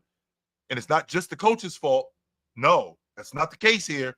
We still got some. We still have some things that we got to figure out with Giannis. So I'm starting to think it's a curse now, Tone. To be honest with you, if you win, you have to win the NBA champion. If you win, that could be a detriment to you, where you can end up losing your job. But it's a catch-22. If you don't win, you get fired because you couldn't win. You win, you get fired because you got to keep winning. It's it's no wonder the teams that have kept their coaches have been the ones that are always at the top of the standings, and the ones that go through coaches all the times are at the bottom. And people still don't get it. They still don't get it that consistency matters. And the whole Oh, he lost the locker room. Well, shut up, child. You have a job to do. Then lost the locker room. Go do your damn job. Tone, why do you have such a problem with that? Because I wholeheartedly believe in that whole loss. As long as Eric Spoelstra has been with the Miami Heat, I'm certain that there's been times when those guys are like, man, I'm done with this dude. I'm sick of listening to him. I'm tired of hearing him. Same thing with Steve Kerr, who you don't think is a very good coach anyway. You don't think he's a very good coach anyway. So I'm pretty sure that there's been times where Steph Curry's like, I'm good, or Draymond is, I'm good. And you need to find ways to reignite, reinvigorate their passion for the game. Because at the end of the day, okay, you don't want to listen to me as the coach? No problem. This is what you do, and it works and you win. When you do this, you lose. You want to be a winner? Keep doing that. You want to be a loser? Go do that. It really is. Whether you listen to me or not, there comes a point when you got to do what I say, and that's where you start to tweak and change, right? Like, you brought up the Bucks and how Giannis was fighting with Griffin on the sideline. Portis was fighting. Well, you find a guy, whether it's Portis or lower on the totem pole, and you say, you're not getting along with the coach, you're gone. Giannis, you want to keep it up, you're going to be gone too. And you use him as the example. You can't trade Giannis. But maybe you could trade Portis and get a similar type of player and make an example that he's our coach. But the second you go, oh, you don't like him anymore? Okay, my bad. Here. Right? That's why your kids don't eat vegetables anymore, because you say, oh, you don't like them, honey? Don't worry. Here, have a candy cane. This is what you're going to do. One or two things is going to work. One or two things is going to happen. Damn carrot, bro. You're either going to eat these vegetables or you're not going to eat. Or you don't it's eat. That simple. Or you Which don't one is eat. Exactly. Which exactly. one and is guess what happens? Eventually, they're like, okay, you know what? This isn't that bad. Hey, wait a minute. Maybe I'll cook you something else. No, this is what's available. You don't eat this, you're not eating. That's it. Yeah. You're making 4 different meals for 4 different kids. Are you crazy? I don't think so. No. You eat this or you don't eat. I immediately thought of Damon Wayans. Homie, don't play that. Yeah. All right. Kawhi Leonard. Yep. Conference Player of the Week. I hate this Player of the Week, Player of the Month nonsense, by the way. Why? Player of the Week, bro. Yes. And we got to give 2 of them. It's like One for employee the of the East, month. one for the West. Yeah, it's like employee. You might as well just give everybody a damn trophy. Yeah, it's like employee. You're a winner. You're a Player of the Week. You had a great week Kawhi this week. Leonard, Player of the Week, heating up just in time for the playoffs. And your guy said, some folks, if Kawhi Leonard did not suffer those injuries, have those degenerative knees, Kawhi is GOAT material. I'm not sure if he's GOAT material, or let me rephrase that because I want to make sure that I say this the right way. I'm not sure that he is the best player ever, but I do think he's got the goods to be the best player ever, because there was a stretch when he was healthy that he was in the conversation for the best player in the game. That was going on. And it was a real conversation too.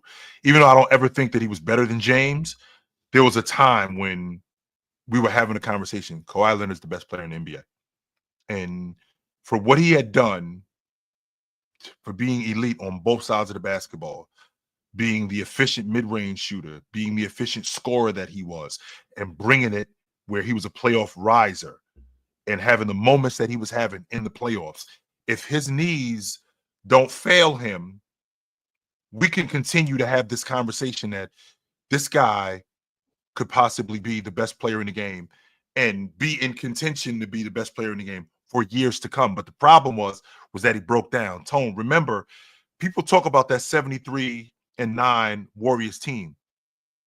Spurs won 67 games that year.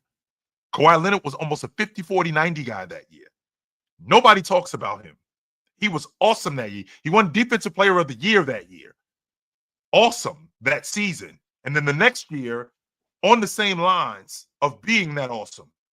But he got Zaza'd when Zaza ran up under him and rolled his ankle, and then now he's out for the rest of the playoffs. There are people to this day that think the Spurs win that series and they go on to win the NBA championship.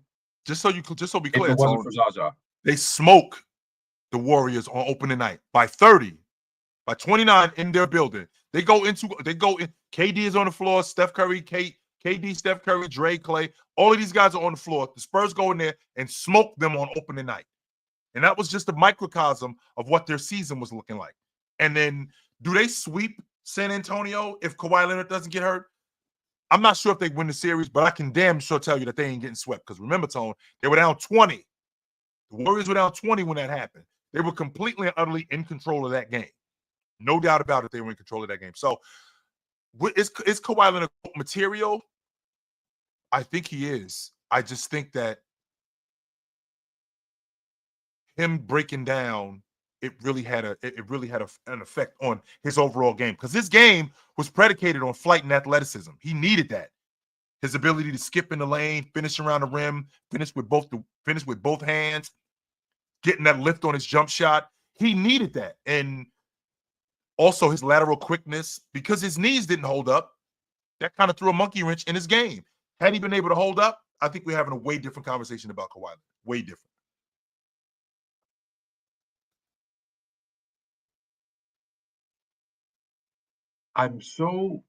Normally it's easy because player gets hurt and never comes back or never is the same again. So it's easy to say, well, he got hurt. We don't really know. Could he have continued to play at a high level? The frustrating thing about Kawhi is that we've seen him come back and be just as good, if not better at times, after these crazy injuries. Yeah. So it's like, so you're telling me that this happened where he had to miss a season and a half, miss 2 seasons, and he comes back and he's just like, boom. Like it was nothing. So yeah, so for him, I've got actual evidence that if he can come back from an injury and be that good, there's no reason to believe that if he never got hurt, that he wouldn't have been that good or better.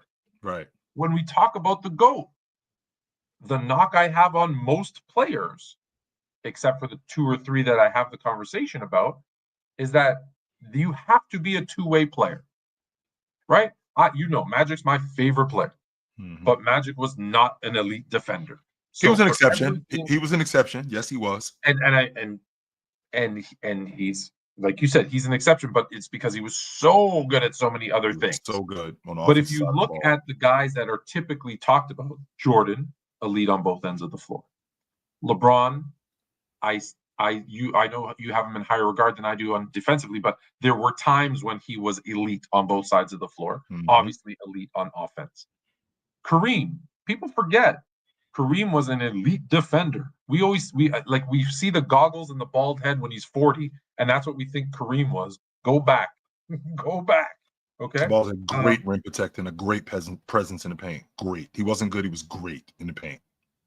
And so those are the guys. So Kawhi fits that mold because in fact, he wasn't even really a scorer when he came in. If you remember, it was like, can he even score?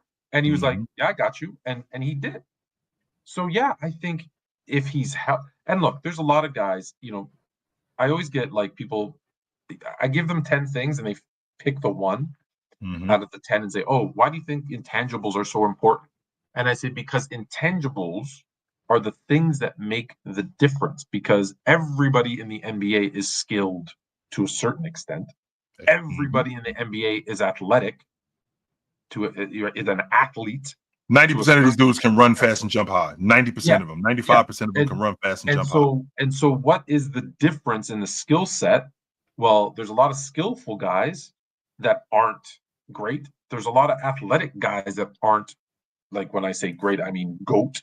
There are guys that have skill and athleticism and what is the difference between, because the difference isn't, like Brian Scalabrine had the best line ever, right? I'm closer to LeBron than you are to me. That's a fact. And that's a fact. And it's because so when someone says to me, this player, and I know that they're exaggerating to try and make a point, but when they say something stupid like they're 300 times better, no, they're not 2 times better. The best player in the history of the NBA is not 2 times better than the worst player in the NBA. They're not. There was a difference of certain little nuances, inches. Al Pacino always said it's a game of inches, 1 inch first down, right? That's the difference. So what's the difference? It's the intangibles. It's, can you stay healthy? Do you have that drive and determination? Did you get the opportunity, the coaching, it's all of those things that you can't control. You know, and I use this and I don't use it to knock Vince Carter. Vince Carter had all the skill, all the athleticism, all the to be Jordan or Kobe. Check. Right? Check. He had all of those things. All of them. But he did not have the drive and desire to be that guy. That doesn't make him a bad player. That's not a knock against him. He's a really, really nice guy. We had a chance to talk with his mom. We know, like, he comes from a good family. Like, she's awesome. Yeah, they're awesome. He's a really nice guy. He just didn't listen. You know, the knock on Tatum sometimes is that he doesn't grab the. Well, let me ask you this question, though, Tone, because you said that there's a separator, but it's not that big of a gap between the best player in the NBA and the worst player in the NBA. Because it's not as big as people make it seem. Well, that's what I'm saying. Because I'm bigger and faster and stronger in a sense. Not in a sense, because I'm bigger, faster, stronger. Yeah. Because because I got a better opportunity than you, does that mean that I was just that much of a better player than you? Or does that not change it? Because I could have, because I got a better opportunity, I don't think that changes the logic that, I mean, I still was better than you at basketball, even if I didn't get this opportunity. I still was better than you if I didn't get hurt. I still was better than you as a player if I went to this school instead of this school. I still was better than you. So if James, for example, let's say Joker, for example, if Joker is, let's say, half that in terms of health, is he still not better than Claxton, who is healthy the entire time and got a better opportunity to showcase his skill? Is he still not better than him? Yeah, of course he is. He's better. Right. But when we're talking about greatest, you gotta have everything. And that's where I've always had a difficult time. To your point, the bigger, stronger, faster. Of course, that's an advantage. Like, just look at your top 10 list. How many are centers? 7? 6? Mm-hmm. Well, guess what? It's a game where height matters. And it's not impossible to be successful when you're small. But man, here. The odds of making the NBA at 6'3". Actually, no. The odds of making the NBA at 6'11" or lower are it's more likely you'll get struck by lightning twice than make the NBA. Not once, twice. Unbelievable. However, the second you hit 7 foot or taller, do you know what the odds are that you make the NBA? Sounds like they go up tremendously. Do you know any idea what they are? I have no idea, Tom. 1 in 10. Wow. I'm 1 in 10. It literally goes from like 1 in a billion to 1 in 10. The odds are so just by that one. Now, granted, does that mean someone's 6'11"? No, I don't have the research on that, but I know that anything under 7 foot is struck by lightning twice. Anything over 7 foot is 1 in 10. Right. That's what I know for a fact. Mm-hmm. So it helps. It doesn't mean it's impossible. Right. So to answer what the question is, if he had no injuries, would he be in the GOAT conversation?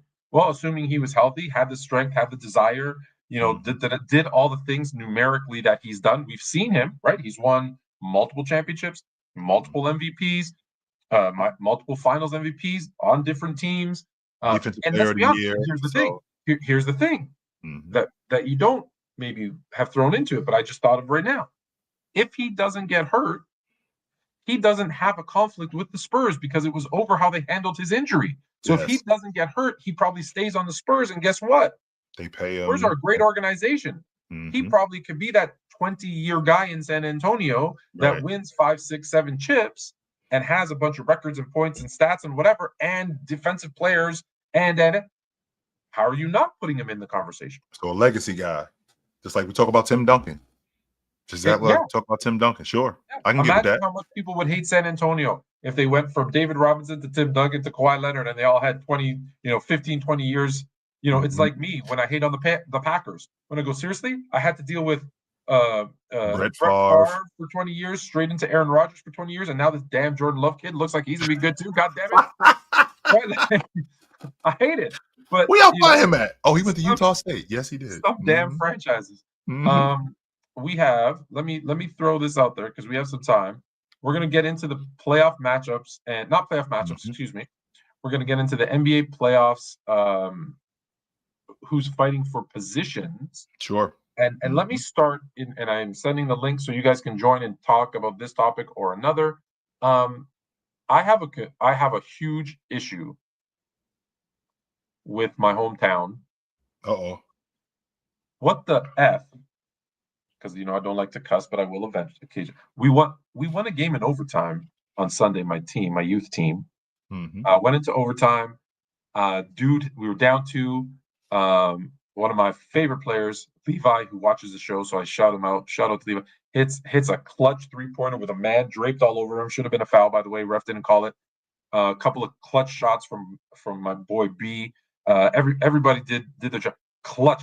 We win in overtime, and it was the first time or second time, maybe the whole season, I cussed in front of them. I said, "I'm so effing proud of you." That being said, right, I'm so effing disappointed in the Toronto Raptors, who should be looking for a lottery pick to get a star player that they need to take the next step, but instead, no, they're winning a bunch of games. What are you guys doing? Now the good news is they ain't no chance they're catching Miami because they're 36 wins to 29 wins, so that's not happening. So like 4 games left in the regular season. So you have Miami 36 and 43, Chicago 36 and 42. Atlanta, 37 and 41. Orlando, 38 and 40. 1, 2, 3, 4 teams within 2 games of each other. Which team do you believe? So that's basically 7, 8, 9, 10 seed. Does it matter because they're all just going to play each other in the play-in, or do you think does it change? I don't think that this. I think that if I'm looking at the standings now, Tone, I think the 7, 8. I think we're just trying to figure out who's going where. Are we going to Atlanta or are we going to Orlando? I don't think that moves. I think with the Bulls and Miami, I think it's the same logic. I think that we got to figure out whether we're going to Chicago or whether we're going to Miami. I don't think that these 2 teams, both Atlanta and Orlando, I don't really think that there's going to be much movement in terms of Orlando going, even though they're 2.5, they 2.5 games. I mean, they're 2 games from the 9 spot. But I just think it's going to be between them and Atlanta for which way we're going. I don't think that there's going to be much movement there. And the same logic with the Bulls. I don't really think that there's going to be much movement there. It's going to be whether or not we go to Chicago, whether or not we go to Miami. And the same logic with Atlanta, whether we're going to Orlando or are we coming to Atlanta. Which one is it? Can I tell you what I think? I'm listening. Anyone with a losing record should be kicked out. Tone, I'm on record saying this. The Miami, that's not a playoff team. They're 7 games under 500. That is not a playoff team. It's not. The Bulls are not a playoff team. They still have games to lose. Yes. So they're going to be even worse. The Bulls are not a playoff team. They're not. At best, if they went on a run, they're 39 games. And listen, for anyone who's going to say, what about the 30 and 52 Bulls of 1972 or 86? Yeah, they shouldn't have been in the playoffs either. No losing record team should be in the playoffs. Right. In fact, you're going to have teams like, let's see. No, okay. There isn't going to be a team. Actually, that's surprising. There isn't going to be a team with a 500 or better record in the West either that's going to make the playoffs. So good, because otherwise I would have said move them over. Okay, the other one. Do you think Detroit or Milwaukee? Who gets the 5 seed? I actually like this. To be honest with you, Tony, I actually like this setup, and the reason why I like this setup because with Detroit and Milwaukee, they're separated by a game and a half. I think that Milwaukee, depending on what their schedule, I think that who does Milwaukee have tonight? I think they got Minnesota tonight, and Detroit, they just lost Cade. They just got Cade back in the lineup, and they just lost last night, so that helps Milwaukee. But Milwaukee playing against a Minnesota team that's been rolling, right? They've been rolling over the last couple of games. I think they won 14 in the last 17 games, including 4 or 5 straight. So they've been rolling. I think that Milwaukee can stay in that 5 spot, and Detroit ends up getting that 6 spot, and they got to go to New York to see the Knicks. I think Milwaukee can hold on to that 5 spot, considering what their schedule looks like. Because I'm looking at their schedule right now, Tone, and they got Minnesota tonight, right? They got Minnesota tonight, and then they got New Orleans, And in the last 2 games of the regular season, Tone, are a back-to-back between them and Detroit. Ah! How about that? So this is going to determine the 4-5. This is going to determine the 5-6 seed. That's going to be box office. So if they end up losing tonight to Minnesota, then they got to turn around. They should beat New Orleans. I love it. And then the 2 back-to-backs against Detroit are going to determine whether you go to New York or whether you see Indiana. That's going to happen. I like it. That's how it should. That's how it should be. And then the rest of them are pretty set in stone. Indiana's going to be the 4 seed. They're 3 games back of the Knicks, who are the 3 seed, who are 8 games back of the Celtics, who are the 2 seed, who are 4 games back of Cleveland, who's the 1 seed. So none of that changes. In the West, yes. Hang on, though, Tone. Hang on, though, because Cleveland, they still are in a situation where they only got to win 1 game and they wrap up the Eastern Conference. Yeah. They haven't been able to do that, though. That's because the Cavs have been a double game. I do think that they win 1 more game, though. But Boston loses 1. Right. Or Boston either one. So we're going to see. I'll say this. I hate backing into the playoffs, though. Like I don't like that either. On a losing streak heading into the playoffs. That's actually not good. Yeah, I don't like that neither. Excuse me. All right, to the West. I sent the link, by the way, in the chat for those that want to speak your mind. It's so funny how everybody's got a beef and something to say until the link goes out. All up in my DMs all the time, and then it's crickets. You got the Suns have no chance of the Suns. Kevin Durant, Bradley Beal, Devin Booker, and they can't make the play-in. Tone, when we had this conversation, the way you felt when you told me that, Jay, Philly is not making the playoffs this year, they're going to be garbage, and I was ready to choke you. Tone, what are you talking about? Even though I was looking at their 5 and I was like, you know what? This is kind of a whack 5, and Embiid makes them look a lot better. This 5 isn't. I'm not really loving this 5. It's kind of whack, as a matter of fact. But I was like, no, Tone is no. And then this team went down in flames. It was awful. Well, 23 and 56 for the record. Straight trash. Well, when I said what I said about Phoenix, Tone, it was pitchforks and flames. Kevin Durant's this, and how can you say that about Devin Booker? And I'm looking at the squad and I'm thinking, okay, first of all, the Western Conference is going to be a nightmare. That's number 1. Number 2, you guys got a pickup team. That's what you guys have. You got a team that you got from the park. You got a team that, okay, I'll take him, and let's see if we can beat everybody. No, that's not going to work. I was wrong about Tyus Jones. They get nothing from their 5 spot, nothing. And Coach Bud, I think, for all intents and purposes, they ain't listening to him neither. Whatever he says goes in one ear and out the other too. So for Phoenix not to make the playoffs, has Kevin Durant ever showed you? I told you, has Kevin Durant ever shown you anything different? He's not the leader of a team. He's not. He's just not that guy. And Tony, yes, hit me up in my DMs. I don't give a crap anymore. Keep attacking me. He's not that guy. He's a number 2. That's it. You want him to win? He's a number 2. I'm not saying he's shit. I'm saying he's a number 2. Don't confuse them. So Phoenix is out. Dallas somehow 38, Sacramento 39. Again, neither one of those teams should be in the playoffs. So let's stick to where it matters. Grizzlies with 46 wins, Timberwolves with 46 wins, Golden State with 46 wins, the Clippers, aka the Buffalo Braves, with 46 wins, the Nuggets with 47 wins, the Los Angeles Lakers with 48 wins. So from spot 8 to 3, there's a difference of 2 games with 4 games to go. As my man Future used to say in 8 Mile, anything can happen. From 4 to 8 is separated by half a game. By 2 games. No, games. From 4 to 8. 3. No. From 3 to 8. From 3 to 8 is separated by 2 games. From 4 to 8 is separated by a half game. So I want to make, because Tone, you're the numbers guy. You're the numbers guy, and you understand this stuff better than I do.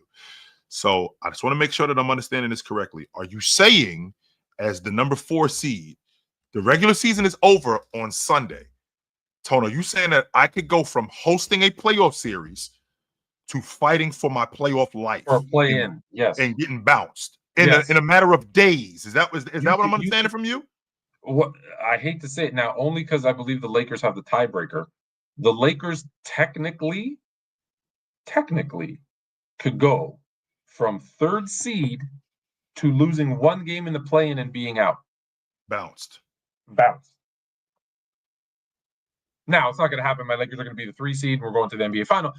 But in theory, mathematically, I could go from hosting a playoff series like the Denver Nuggets are hosting a playoff series. I can go from that to fighting for my playoff life in the 8th seed, and possibly I'm out of the playoffs. Correct. This is incredible. Wow. So I'm going to bring Chuck. Chuck's going to come in, and I don't know what he's going to talk about, but hopefully it's about this. What up? Hey, how y'all doing? I just wanted to know, I was listening, and I just wanted to know, I had a question. Do you think the NBA would be more competitive if they went back to a 5-game first-round series or not? Would you think it'd be more urgency for teams? I've always hated that 5-game series. And the reason why I hated it was because I felt like it was, even to your point about it being urgent and there's very little, margin of error. I always felt like it took away from the dramatics. I mean, we have 80% of the teams that win Game 5 in a series win the playoffs. But we've also seen teams come back from 3-1. We've also seen teams go into somebody's building and win and go up in the series 3-2. And we've seen that team come back from being down 3-2 and win the series. To have a 5-game series, I think you're shortchanging us. I've never liked that. Never. Gotcha. I also would like to talk about. Hold on. You're asking, would it be? But is your question would it be more exciting? Yes. Yes. More exciting and more competitive. It would be more exciting. You would see more upsets.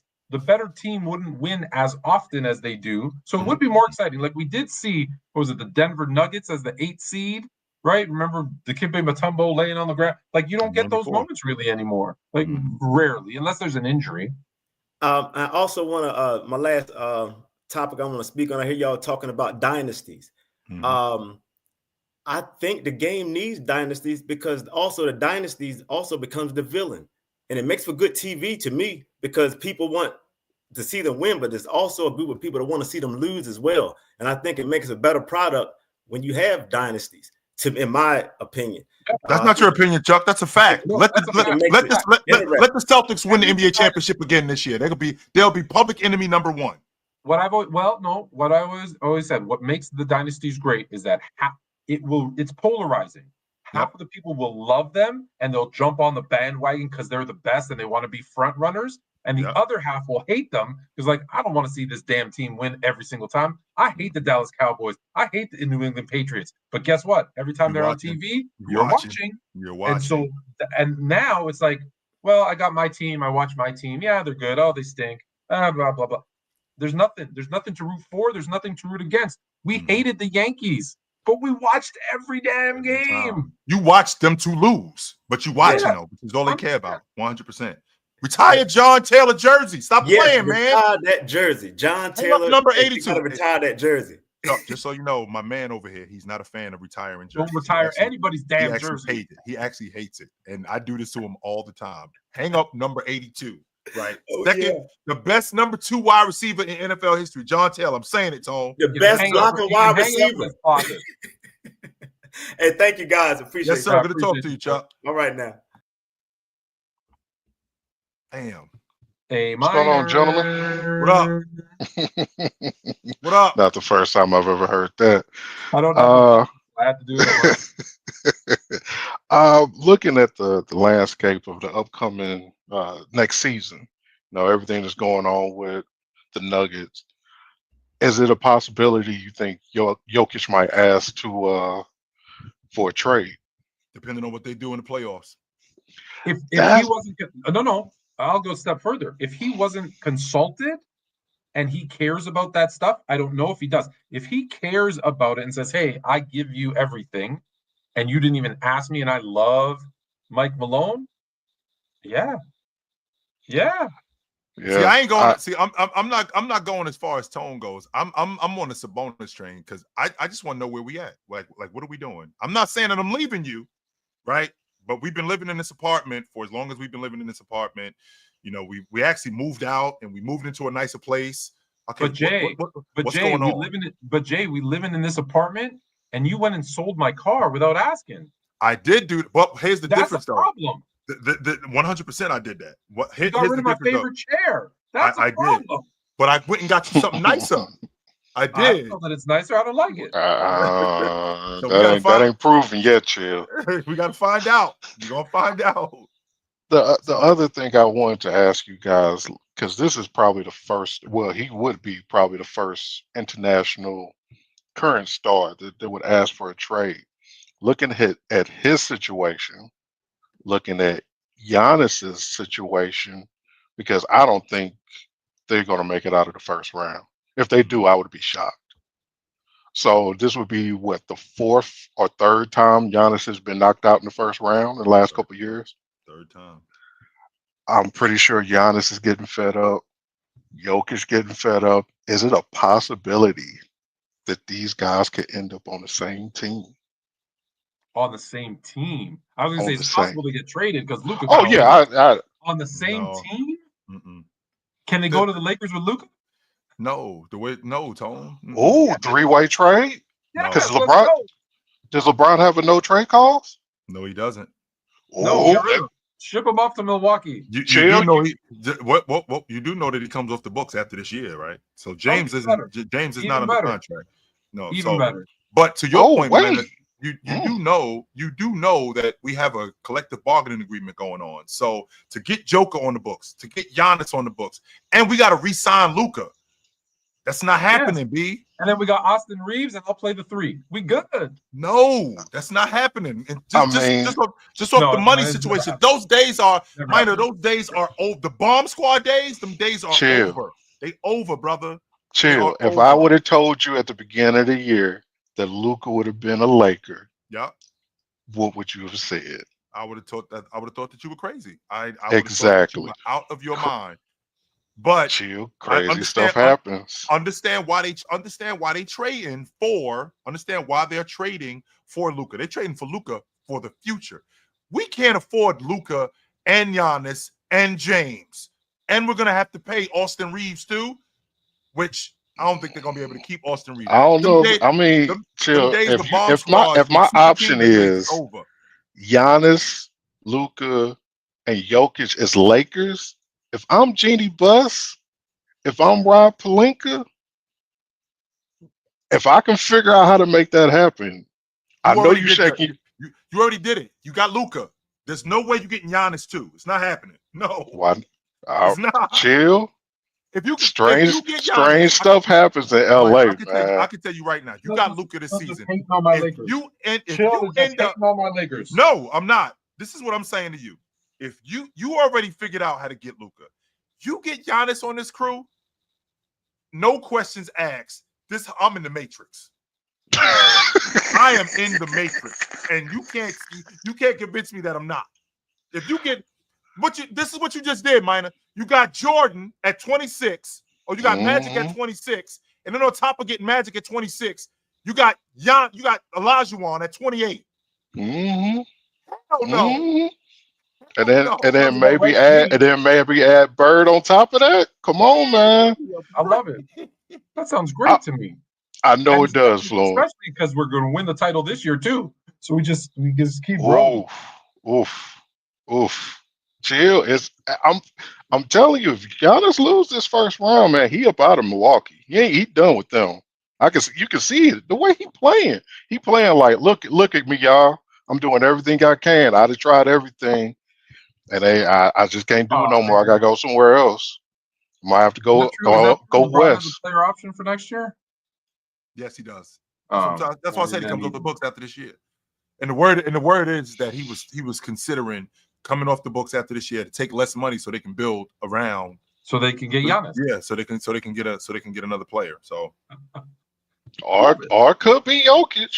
Could be Jokic. Sure, yeah, we could use a big. That's not true. Let's see if we can go grab Jokic. Give me a break. I'm so sick of you Laker fans, man. I swear.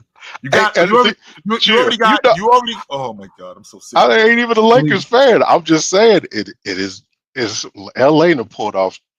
Chill, they got Magic in the draft. They got luck. They got lucky, and they got Magic. It was the biggest They hype. did. No. One Hold of the on. biggest hypes. We traded for Wilt.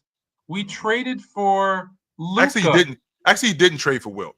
What happened was Wilt was a free agent, and you couldn't just hand him over. You couldn't just sign with teams. But Wilt was a free agent, and he decided to sign with him. And as a restricted free agent, you got to hand something over. That's not the point.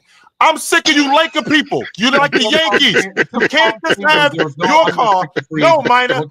You can't. I don't just want my girl. I want your girl. I want Tone girl. I want his girl. I want his girl too. I want all of y'all girl. I don't just want my house with the 5 bedrooms in it and the 4 bathrooms. You know what, Tone? I want your house too. Minor, you know what? I want your house too. You know what? I want your house too. I want to be here. Nuts. I mean, but Chill, you telling me that wouldn't be box office? You telling me that wouldn't be ratings? I'm in the Matrix. I'm in the Matrix. Man, that'd be. Oh man, you talking about Showtime? We could be team international. I'm 100%. And you want to talk about somebody being hated? You think that the Heatles were hated? You think that the Warriors were hated? Let Giannis end up on the damn Lakers with Luka and James. Oh my goodness. They might set fire. They might set fire. Giannis looks so good in purple and gold. All right. We overtime. Yeah, have a good one, fellas. All right, good to talk to you. Appreciate you. Finish off with 2 cents. What up? Hey, what's up, bro? Ain't no way on earth I was gonna miss y'all show tonight. Hey, but sometimes people are just fortunate. You know, the Lakers are that guy that's very tall. He's charismatic. He's very good looking. He might be good in the bed and all that. Man, you just got everything. I hate that motherfucker, man. I know. I hate his ass. I hate him. I can't stand that motherfucker. Tall, good looking, got bread, smart. Him. Yeah, they just fortunate. It happens sometimes, bro. I get it. But hey, I'm gonna give out props to the LA Lakers because if you seen that injury report before the game started, when they had all of those people, Luka, LeBron, all this Hachimura, Reeves, man, I was mad because I was like, man, I ain't watching this crappy game. None of them played? None of them played? I'm looking at it. Yeah, they all playing. It's like 105 to 106 to 107. They playing right now. Much respect to them, man, because I thought I was going to see a G League team, and normally they won't because they got a back-to-back. That Dallas game was going to be pretty good, and they actually played the game, man. Much respect to the NBA, and they decided to play this game, and this is actually a basketball game, bro. I appreciate that. Yeah. I thought y'all was, well, you can't watch it because you're on the show. Yeah, but I'm gonna keep it short and sweet. I got an eye. No, I got an eye on it. Soon as I'm done here, I'm done here, I'm gonna get to it. Yep. Soon as I'm done. Yeah. They actually playing, man. I wouldn't have thought they was. Man, that injury report, man, I was like, that's crazy. They even took Bronny off. They was like, Bronny had an illness. So if you play like Prize Picks and all these, I'm like, man, they scared everybody because you didn't know who was gonna play. That's unfair. That's unfair to everybody else. Hey, let me slide this coach thing in there right quick before I go. I got time? Yep. What you got? Yeah.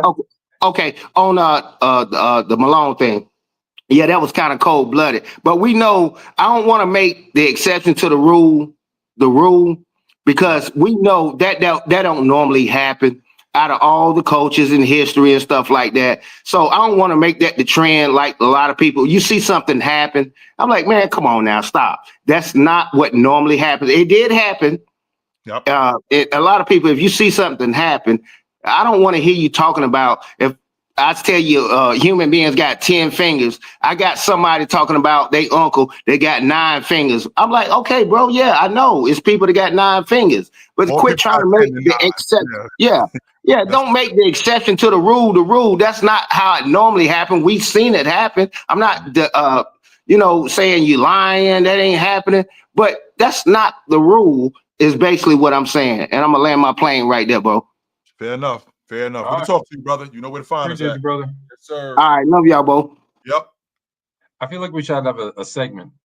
His 2 cents. I could do a theme song and everything. Nice. Yes, sir. It's about that time, ladies and gentlemen, boys and girls all over the world. You know where to find us at every Tuesday night. Me and my man Tony Tone. We do it on the Sports Fluent Network and the Chilltown Hoops Network right here on YouTube. Whenever the blockbuster news comes along, you know, you guys will see us talking about it, and we will give you the content that you are looking for every week. This You mean when Giannis announces that he's going to the Lakers? When Giannis announces that he's going to the Lakers, I will not be here that day. I promise you, I will not be here. Tone will be doing the show by himself. I will not be here that day, but I can tell you what, though. I want you to put on a suit, drink water, don't drink and drive. Hey, man, call your mother. Well, last time you talk to your mother, call your mother. I'll talk to you soon, guys. But until then, take it light. We're taking. Absolutely, man. It was good to see you guys tonight. Definitely enjoyed this. Thanks for tuning in, Smeed.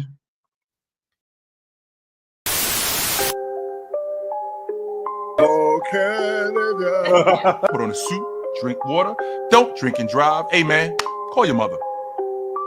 It means nothing. It means nothing. Nah, they lying to you. It's about the money. Now you're more fluent.